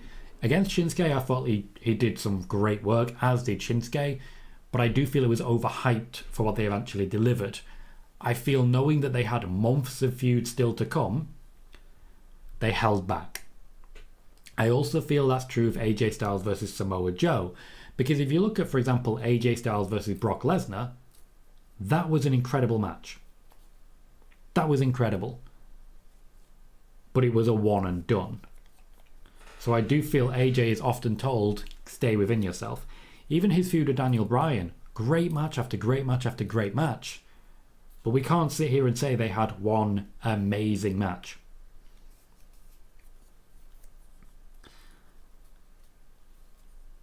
Megan says, as regards Natalya, her record is far worse than last year's. She had 22 wins and 33 losses. It's a rough time to be Natalya, isn't it? This is not working in her favour at all. Also, as an aside, which I'm sure everyone expects, I am so glad to have so many stat experts here. Even if it's just a case of knowing what to Google, you do it well. And I know with a lot of this, it's not a case of knowing what to Google, it's a case of knowing. We have good people here. It just makes me feel very good about what we do. I sort of made it a mission when I first started this. I made it a mission to always try and have the most well-informed chat in wrestling. The most well-informed community. That was what I wanted. And while I'm trying to do what I'm doing, Megan, Ghost, nailing it. Nailing it. Thank you. Sean says Nakamura was on NXT 10 days ago. He defeated Channing Stacks Lorenzo. I do recall that. When they were trying to get those ratings up, weren't they? And I do feel they did well at that. Nakamura may have had to do a favour to get this spot right now. Ashanti the Adonis looks like he's going to be taking the beat down to build up to the hot tag. The hot tag likely to be top dollar and not Shinsuke Nakamura, just to be clear on that one. Simon says Brock versus Gunther dream match. No, I agree with that. Absolutely do. And it's something I've mentioned a few times. I think it'll be Gunther versus Drew McIntyre at WrestleMania. Under Vince, Drew would win. Under Triple H, I'm not so sure. Thomas says, still feel that Samoa Joe versus AJ was the biggest missed opportunity as the build was so good, but the matches always had disappointing finishes. I feel that's also true about AJ Styles versus Kevin Owens. Do we remember when AJ Styles fell his leg through the table and got caught in some wires, and that was the finish of a United States Championship match? I remember. Kevin says, what was the reason WWE cancelled Jinder Mahal versus Brock Lesnar 2017? A lack of ticket sales to upcoming WWE India shows was the main reason that the Jinder Mahal experiment was finished up. Bailey says, this may not be a great SmackDown, but you know they'll play that Sami clip at his Hall of Fame induction. Yeah, that's a good point, Bailey. I agree with you there. That is absolutely spot on. Sami Zayn doing some of the work of his life here. Some of the work of his life. And it's a wonderful thing. Hector says Nakamura was also recently in Japan and attended Antonio Inoki's funeral as well. He did. He requested the time off, got it happily, and honestly, I wouldn't have it any other way. Traffic says at least with AJ and Samoa Joe, we got plenty of classics to go back and watch from TNA. Very true. And Sean says AJ didn't tap out at Hell in a Cell to Joe. There's a whole lot of crap that happened. Welcome 68. Saying what happened so far. So far, SmackDown's been good. We're on to our 4th match now. We've seen the return of Emma. We've seen Sami Zayn doing the work of his life, breaking the entire bloodline. The entire Bloodline stopped their segment to laugh at Sami Zayn. It was glorious. And now Shinsuke Nakamura is wrestling Legado del Fantasma. Good life. John says, I also believe Brock didn't want to face Jinder. Brock wouldn't really care. A lot of people make a point of saying Brock wants this, Brock wants that. It's very rarely the case. Brock does not actually care that much. Simon says, AJ versus Joe versus Daniels X Division title match, Unbreakable 2005, best TNA match ever and of all time. Yeah, I've heard that one a lot. Let's have a few more. 68 War Games are being booked this year. We're going to see them at Survivor Series. Hector says, AJ and Joe also gave us the best clip ever. Oh, Wendy. I'm also a big fan, and this is going to sound ridiculous because it's not technically wrestling. There was an up, up, down, down, where essentially wrestlers went bowling. So you had the Iconics in one team, you had the Usos in one team, you had the New Day in one team, and you had the Bar, Sheamus and Cesaro in one team. And then Samoa Joe apparently just got into the limo with them, went to the bowling ring, ate food, wandered in and out of shot, and occasionally got hit by Billy Kay. It was the best performance of absolute I don't care what you're doing, I'm doing whatever I want that I've ever seen. He gave zero shits. It was amazing. Thomas Phibbs says, is it bad that I'm more interested in Legado than I am in Hit Row? Well, to be fair, recency bias does play a part there. Top Dollar showing off there. Now, it's worth pointing out, Top Dollar is the one believed to be the future star.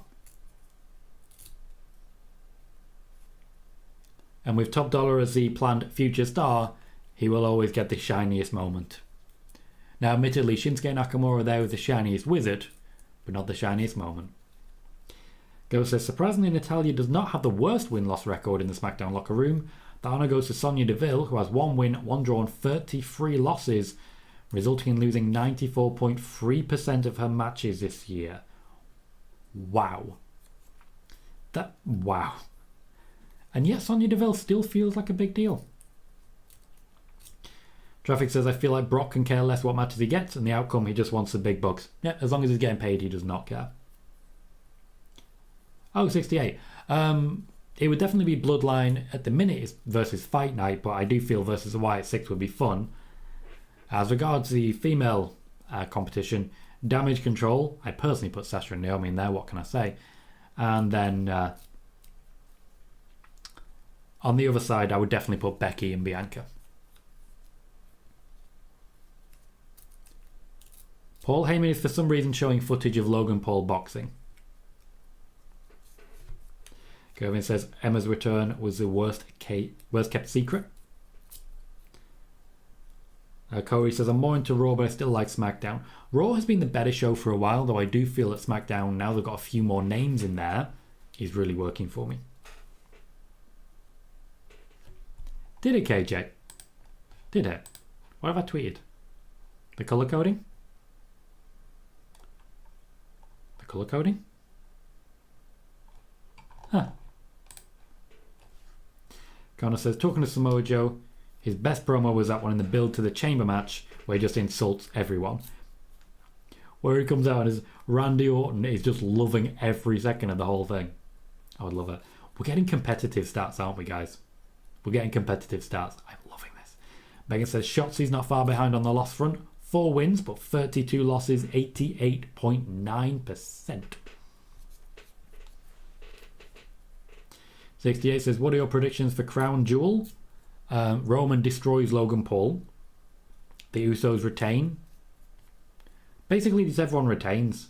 I'm not going to be watching personally, but I don't know. Logan Paul's not a threat.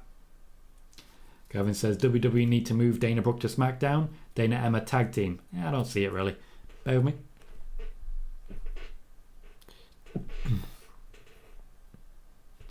I do apologise. Dana Brooke, for me, they need to have a user or loser, and I feel that's true of a lot of people. They keep a lot of people on the books that they are never going to really use, particularly with the extra people that they're now bringing in. I don't know. I feel bringing in this many people is going to have a negative impact. Simon says, do you think Emma and Natty tag team now, Tom? Probably, but again, I mean, we're getting tag teams, but are they really enhancing the division? Are they going to be booked well? Are they going to be featuring? You barely feature the people you've got, but they're adding more people to it. It's very hard to see happening.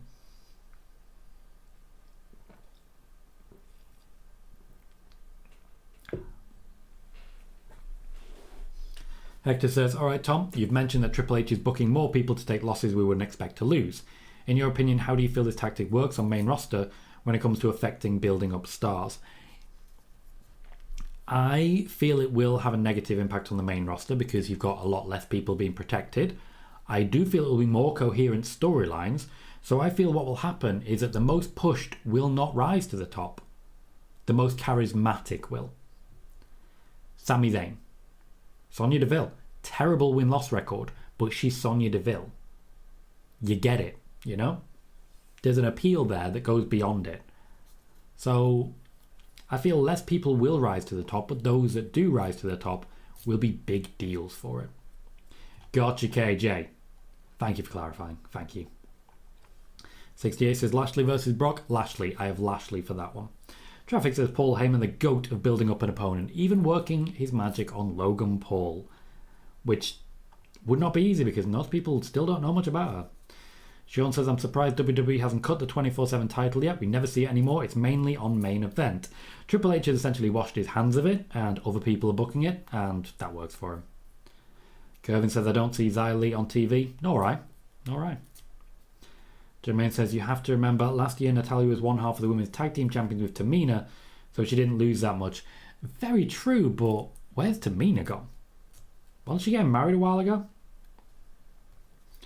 Corey says there should be an I Quit match, Omos versus Braun Strowman, that will be intense, and it may even be really quick. That, again, would result in no one being very well protected, so we'll see. I don't see that one happening.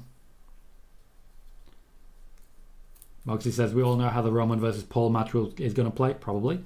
68 says, what's your thoughts on Rock's daughter's debut on NXT the other night? Well, new to me, 68 is a lot more. Firstly, her name. Say her name. I'm not going to answer that question unless you, at the very least, say her name. She doesn't exist entirely as The Rock's daughter. She has a name. She is a person. Say her name. Jermaine says, I can see Emma tagging up with Natalya to form a tag team, which again helps the women's tag division, so Natalya can lose singles matches, but also be a credible tag team with Emma. Credible is a difficult word. Credible is a difficult word when someone has the win-loss record that Natalya has. And that does have to be considered. Simon says, Raquel and Shotzi beat Xia Li and Lacey Evans in the pre-show dark match. Yeah, that's still not on TV though. I know main event is recorded, but still. Bailey says, there are enough women now where a mid-card belt makes sense. I maintain that tag championships are the mid-card belt, but they do have to use them. Thank you, 68. Appreciate that. I saw Ava Reigns' debut. I've watched a couple of clips of it. It was good enough. It's NXT. Not that many people are watching. There's a lot less that can go wrong. So I feel it was a solid platform to build on and a solid group to work with. LA Knight is on screen. Just enjoying introducing himself. Ricochet has wandered over. Called him La La Knight. Not great.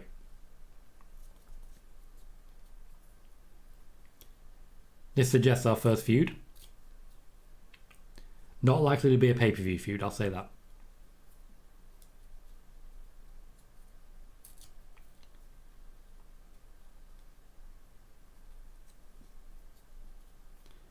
Not a bad spot for Ricochet, but not a spot I'm confident that he's going to arise from. I was wrong about Bray Wyatt being the midpoint draw. Seems like Bray Wyatt may be our main event now because Karrion Kross is on the way. KJ says best part of the show for LA Knight. Hello Roman Mania, welcome. 68 says how much longer for this Seth and Riddle feud to continue? I feel it has gone to the point of too long, personally. And Corey says, I'm going to leave and watch some WWE. Bye. Bye, Corey. See you again. Thanks for joining us. It was great having you. And thank you very much, Roman Mania, for subscribing on the YouTube side. I very much appreciate it.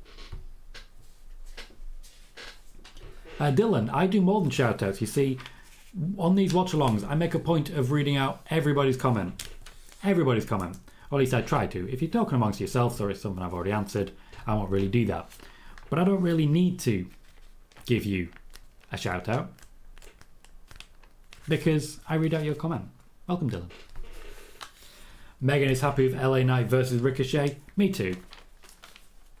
I feel like as an intro feud, it's perfect. Keeps Ricochet in the public eye. Scarlett is currently losing her mind at the camera. Works for me. Hector says, where are we going to get the parking lot cam footage of what happened to Karrion before Drew attacked him? Because they haven't really explained that. I don't think they're going to explain it. They just said McIntyre responsible for the car accident. No real mention of the fact that Scarlett was in that accident as well. Unless your plan is to turn Drew heel here, I'm not sure what you're going for. But can I just say, not a great reaction for Karrion Kross. 68 says, what's your favourite Dwayne The Rock Johnson movie? I actually really enjoyed Jumanji. I really enjoyed it. I thought it was great fun. Right, okay. So what we're seeing now is the fix. They realise they've done some major damage to the Karrion Kross brand. Because Drew McIntyre is just not sold for the guy. So what they're doing now is good old-fashioned Vince McMahon style. They're feeding him. They are feeding Karrion Kross by giving him Riddick Moss to devour. Oh, sorry, Madcap Moss to devour. Madcap Moss, of course, who has started his push by beating Baron Corbin and has since fallen pretty swiftly down the card under Triple H.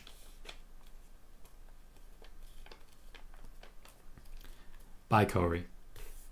I'd say, glad to have you. Ghost says, meanwhile on Raw, Nikki Cross and Doudrop had the worst win-loss record, clocking in at 82.9% of their matches being lost this year. Nikki 6 wins, 29 losses. Doudrop 7 wins, 34 losses. It is worth pointing out, of course, someone's got to be at the bottom. And Nikki Cross has, of course, just got a new storyline and character, which may well have a pretty strong effect on those numbers. Sean wants to see Scarlett wrestle. Simon says Bayley said in an interview today in Mexico on Raw Tour that she wants more women's mid-card belts. Your thoughts? Was she asked a question about that? Because the only real alternative is no, I don't want more belts, which will be read as no, I want less opportunities. There's only so much you can really say. Also, was that a Sports Keeda interview? KJ says, damn, Madcap is in this spot. It's not a good spot at all, is it? Not a good spot at all. Bailey says, who has more of an upside, LA Knight or Elias? Both seem a little lost right now. LA Knight, because LA Knight also has the in-ring charisma that Elias, unfortunately, has not quite been able to generate yet. Even though I think he's a good wrestler, he doesn't seem to get the response in-ring that LA Knight does. Stuart says his entrance is more effective when the smoke machines are on too. Fair. Very fair. This is starting to feel like a squash, and Scarlett shouting at him is not really working for me. Although that is a very blingy dress. Like, I don't think she's getting involved in the match when she's wearing that. She'll lose too many gems.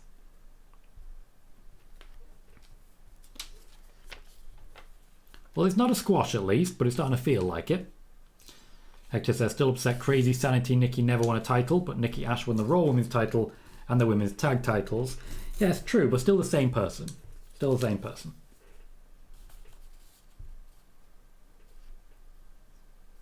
What are you going for there, Peter? What did I say? What did I say? Sean says, I'm surprised no mention of Ezekiel during Elias' match or his concert last week. Well, to be fair, we don't know what happened with Ezekiel. Maybe he picked up an injury and he just doesn't really want to talk about it. I'd respect his privacy in this difficult time.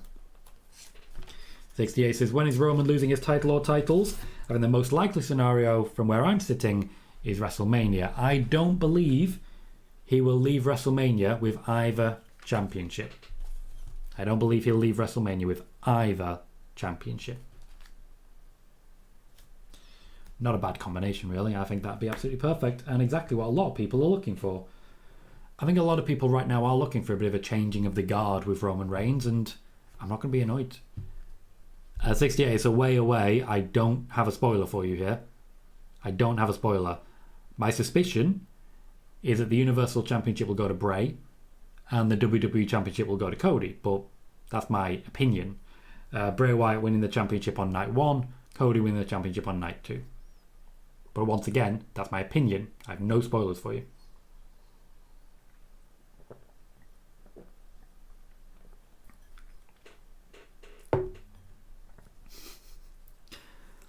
Hector, I'm sure he did.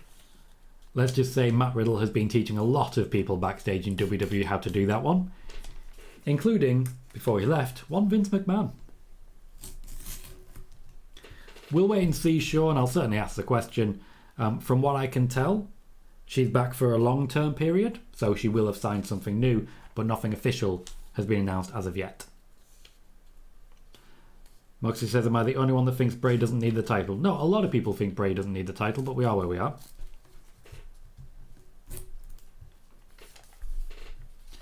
For some reason in the WWE creative, the first thing they say when they see Bray Wyatt is, gives this man a championship. It'll sell really well. It didn't. It didn't know. I agree with 68. Sami versus Roman makes a lot of sense, and I do feel it's one match we are going to be seeing sooner rather than later. We have just surpassed 3,000 views on today's watch party. A huge thank you to everybody currently watching. We have 29 likes. We have gained some new members and had a little bit of donation. And I just want to say a huge thanks to everyone who continues to support the channel. Pardon me. With their thumbs up, with their likes, by chatting, and just by being here. Thank you kindly, everyone watching the show. We have 20 minutes left of SmackDown. Karrion Kross is still beating up Madcap Moss. Madcap Moss is actually genuinely having a bit of a trouble here. Scarlett continues to whisper sweet everything's into his ear. The everything's in question being, he gonna kill you. Karrion Kross is gonna kill you. Just so you know. Simon says, the Bloodline beltless after Mania 39. The Usos probably lose tag team belts to Sami and KO. Maybe. I mean, still every possibility. Moxie says, Tom, do you think after this Roman run, do you think he will ever hold a world championship? Yes. Yeah, absolutely, yes. Ghost says, just had to do a little fact checking, but Sonya Deville does in fact have the worst win-loss record in all of WWE this year, regardless of gender or brand. Wow. Well, to be fair, she's also involved in a lot of matches right now, and she's getting beaten up by Liv Morgan a lot. What can I say? 68 says, what's your favourite gimmick match? Hell in a Cell. I love Hell in a Cell. I've seen a lot of classic Hell in a Cell matches that I've really enjoyed. Also a lot of bad ones. But recent work by, for example, Becky Lynch versus Sasha Banks in a cell. The Usos versus A New Day in a cell. It's just great work. Simon says, what has WWE upper management thought of Kross's run so far, Tom? It's hard to say. I've spoken to, and it's just a sense of disappointment so far. Not necessarily in Kross himself, but I feel as much as anything, the problem in this particular Karrion Kross run has been the opponent. Drew hasn't sold for him at any point. Not even for a moment. It's been very difficult watching. We will, of course, have more of Drew McIntyre versus Karrion Kross, but they need to rehab Kross a bit because after the entrance, Kross does not stand out in any way. He just hasn't been able to get an actual foot in at any point.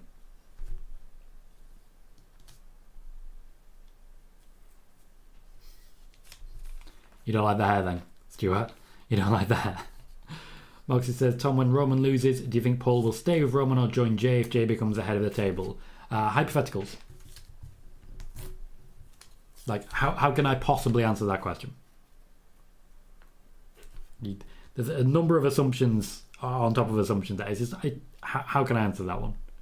Hector says, who do you think will be Karrion's next major feud? I can see Sheamus as a good shout. Actually, Sheamus would put Kross over. Well, someone's going to have to put Kross over because after Drew, what is there to actually do? I think it may be someone slightly lower down the card just to complete this turnaround. I can see Kross versus Ricochet for a couple of matches, for example, once he's done with LA Knight. I just think, unfortunately, it's going to take a while for him to get to that point. Whereas what I'd like to see is Karrion Kross versus a Braun Strowman, for example. That'd work for me. No, Peter, I don't think Drew has a problem with Kross. I think Drew doesn't want to sell too hard because he's main event and Karrion Kross is not. I mean, that's the issue there. Simon says, do you think Scarlett travels to Saudi? Joey's words are rather revealing stuff. Saudi don't allow it. I'm not aware that there is a match currently planned for Karrion Kross in Saudi. I also can't guarantee that he would want to go based on the fact that Scarlett wouldn't be welcome due to her sexuality. Oh, actually, yeah, no, you're right. I didn't even count that. Connor's absolutely right. The best gimmick match is Royal Rumble. I have to agree with that. I have to. I didn't even stop and think about it. Absolutely right. Sean says move Kross to Raw. May have to eventually. Okay, so to be clear, Kross can't beat Madcap Moss without Scarlett distracting him. So Kross just can't win matches. It's all about Scarlett. This is not good. Like, this is a choice they're making. A choice. Bailey says, think about it. By WrestleMania or soon thereafter, you could have all these performers back. Cody, Becky, Charlotte, Rick Boogs, Sasha, Naomi, Carmella, and maybe even Big E and Randy Orton. Some banger matches ahead. Indeed, there will be. I can see Kross and Randy Orton having a very, very good time together. I'll say that. 68 favourite submission finisher. Okay.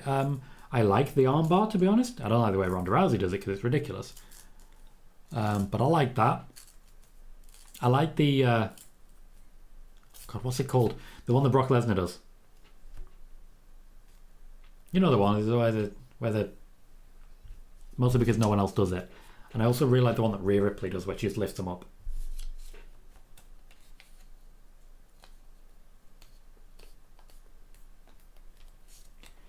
This is not the voice I expected from Karrion Kross.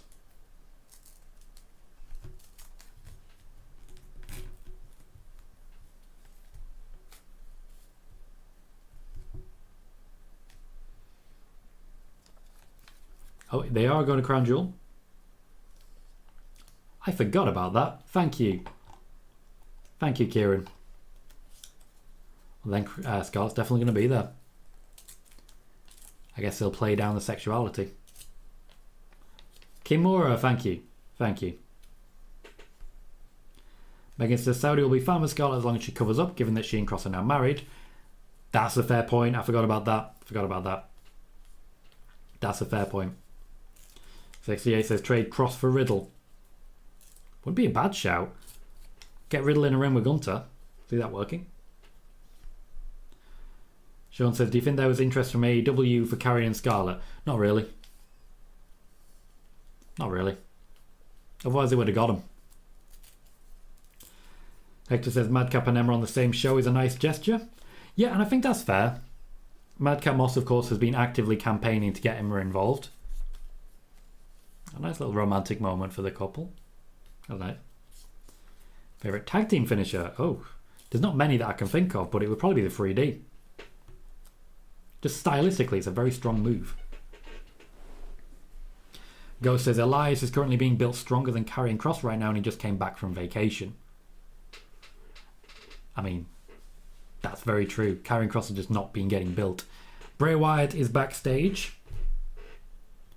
We only have 15 minutes left. I would not be too surprised if we get commercial break first. And then he talks afterwards. And that's the end of our show. But they're already playing the music. He's just not talking. We do get commercial break. We'll come back and have 10 minutes of Bray Wyatt. Bray Wyatt will be our main event today.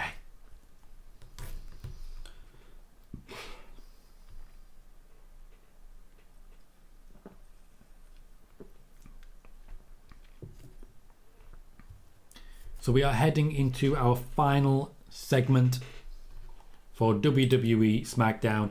It's been an up and down show. I don't think Emma's return got quite the reception they were hoping for. I've got to be honest.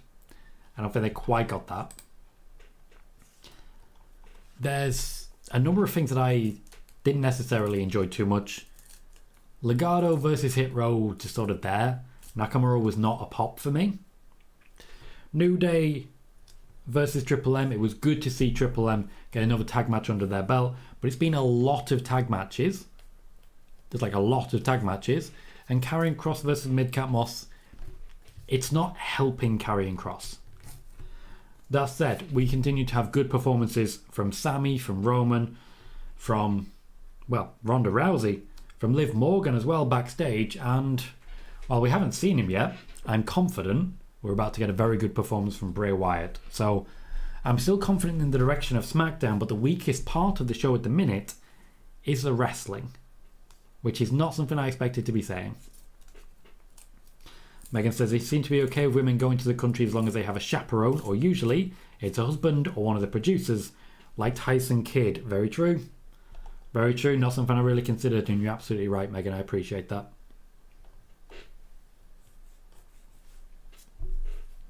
You're asking good questions, 68, because a lot of people are really interested in him. Simon likes the extreme twister face swanton bomb. Hector loves the shatter machine. 68 says, who's Bray's next opponent? Bray needs to establish himself first, so it'll be a little while before he has an opponent. Also says, Ronda isn't doing it for me. Isn't doing it for everyone, but he's doing it for a lot of people. Stuart says, add Bray to let folk tell their mates Bray's on to get a ratings boost. Good bit of placement. Very clever indeed. You can tell they're going all out, as I mentioned earlier during spoiler warning, by the fact that they keep introducing someone, then going to commercial break. It's like, here's why you shouldn't turn off commercial break. Ghost says, this week of wrestling was just not very oozy. It's been meh overall.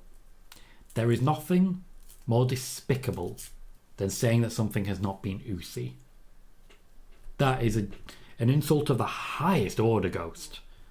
But I know you, and I know you mean it. From the bottom of your heart, you firmly believe that it wasn't oozy. It hurts me to even say it in passing. But you're absolutely right. It's not been oozy enough. Traffic says, going a whole week without oozy is hard. Again, going in a direction I'm not happy with.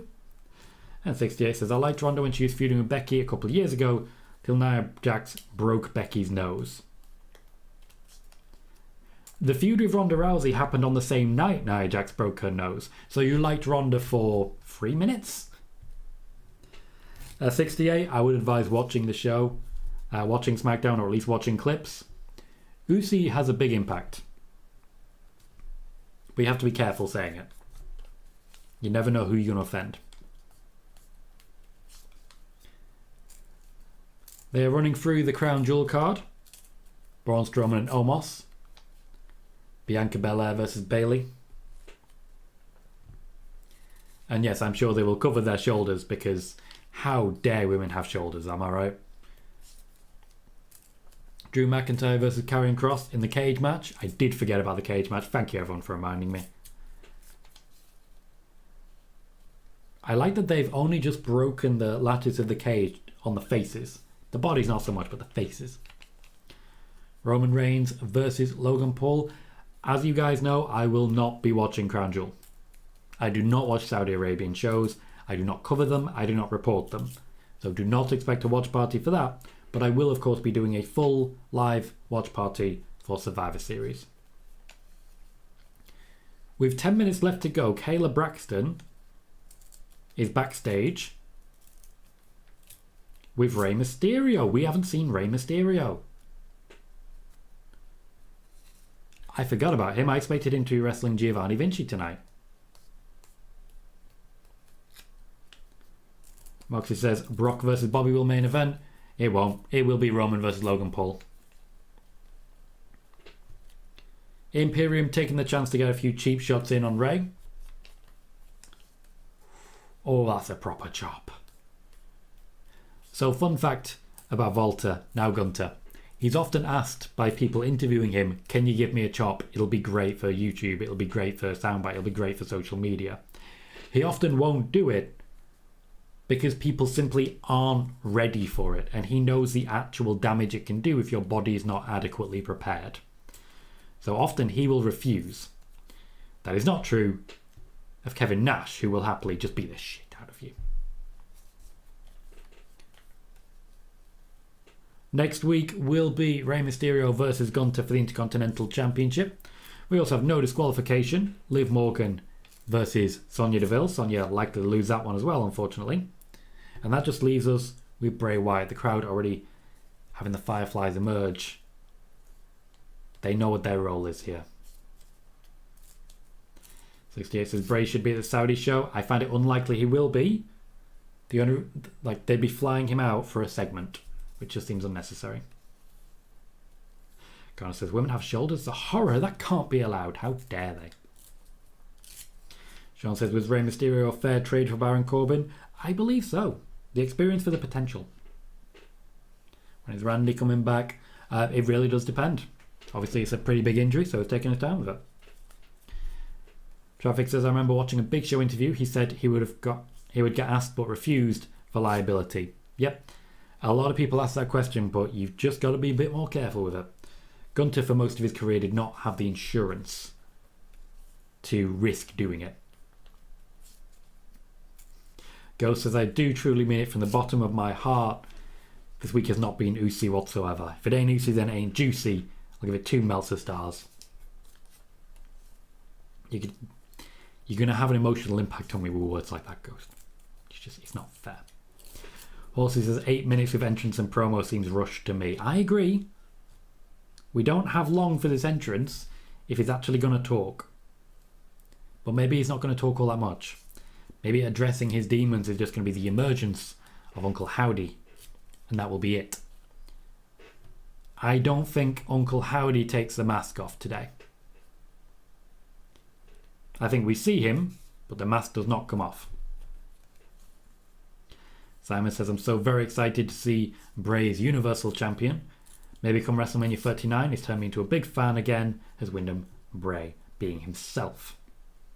Peter says, imagine getting a chop from Big Show. Oosh, indeed.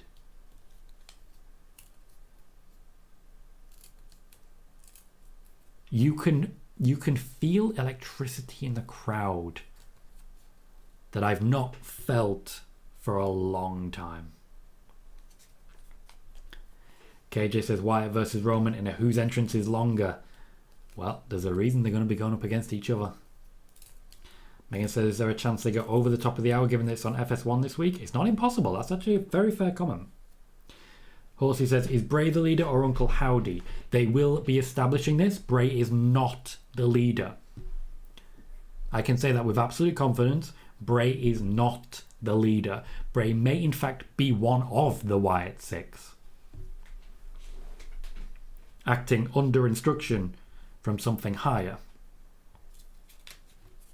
Bray Wyatt has never been a leader.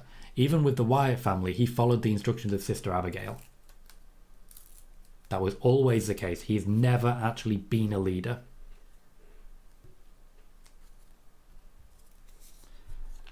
Horsey says, I get Bray's following someone, but it's someone not part of the Wyatt Six. I do believe it's Wyatt Six. Someone. Uncle Howdy seems to make sense. Patrick is loving the song. Sean says, mixed reaction of the announcement of Bayley versus Bianca at Crown Jewel. True, I think people are starting to get a bit worn out with it. And KJ says, I personally want to see Wyatt versus The Fiend.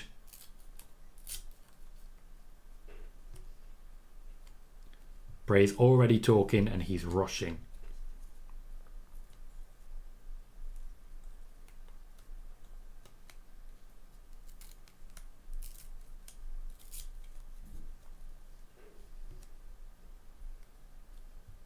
Another welcome back chant. People are still not over the fact that Bray Wyatt came back to the WWE. Patrick says, do we ever find out who Uncle Howdy is? Or just leave it as a mysterious character? We will eventually find out.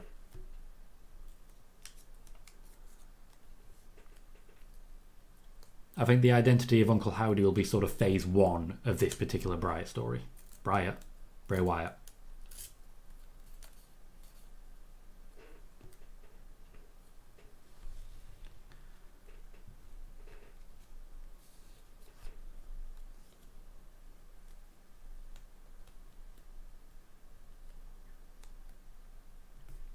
So once again, Bray's trying to say this is the real me, but there is a trap coming here.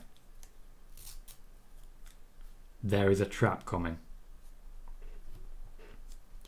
Ghost says, I'm going to need code orange in WWE to release this song on all streaming platforms immediately. If WWE decides to release a graphic about the top 5 songs streamed again, I guarantee this would be towards the top once it's released.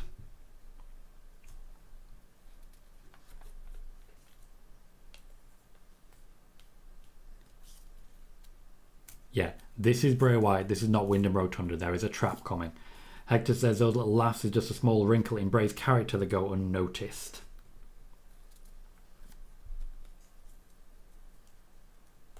We're definitely running over.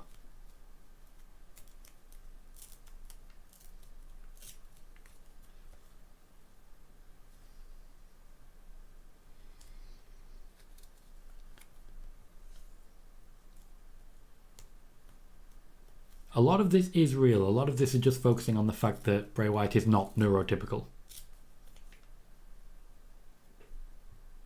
Talking about a dissociative state. Again, quite common amongst non-neurotypical. So neurodivergent. Dissociation is quite a thing. I do suggest people look it up if you're interested. It's something I am very aware of. It's essentially an absence of emotion from your body. You detach physically from your mental state. You exist in habit.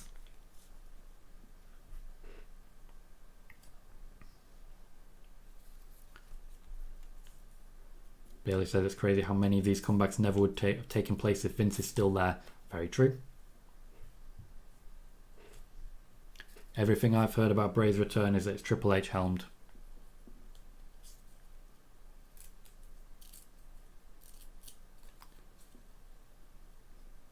The lights have gone out.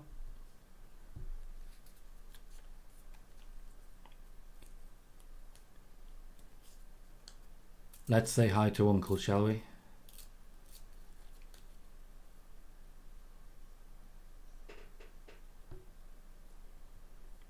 Bray's voice, clearly.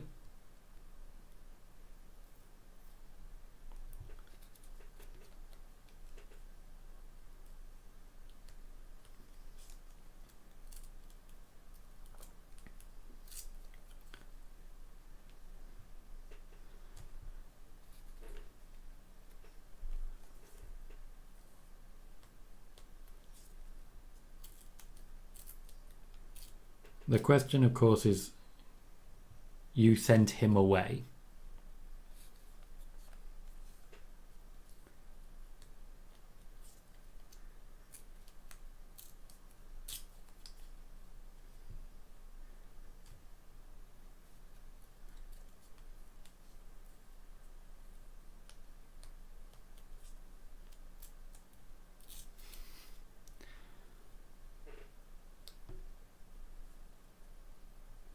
I don't think we can really take a hint from that. I don't think we can really even take a clue from that.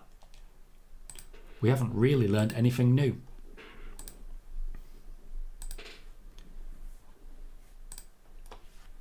Here's what I know. The him that Uncle Howdy is accusing us, Bray, of sending away will be the first big mystery of this storyline, and it will be a neurodivergent paradise. I can't wait. Wrestling fans, viewers, Bray Wyatt fans as much as anything else. We are going to get a lot of breadcrumbs over the next few months leading into this Bray Wyatt storyline. Breadcrumbs, pieces, bits and pieces of a much wider story that will take a long time to tell. We have not seen much of the Wyatt Six after that first introduction. That was a sign of things to come, but it may be months before we actually start to unravel this thread. You want to talk about a long time to build a long-term booking? This is one of them. Hector says the QR code takes you to a photo of Bray with the words liar everywhere and his eyes X'd out. Bray Wyatt is the target. But Bray Wyatt is also the Redeemer, the Reclaimer, and Justice. I've been Tom Colohue. We'll be back for Spoiler Warning on Monday, Spoiler Warning on Friday, and of course our SmackDown watch party next week. We have finished the show at, let's have a quick look, 3,568 views, 29 likes, and a hell of a lot of good times. I've been Tom Colohue. A huge thank you to everyone who has joined me for the show tonight. I look forward to seeing you all again soon. Have a great night.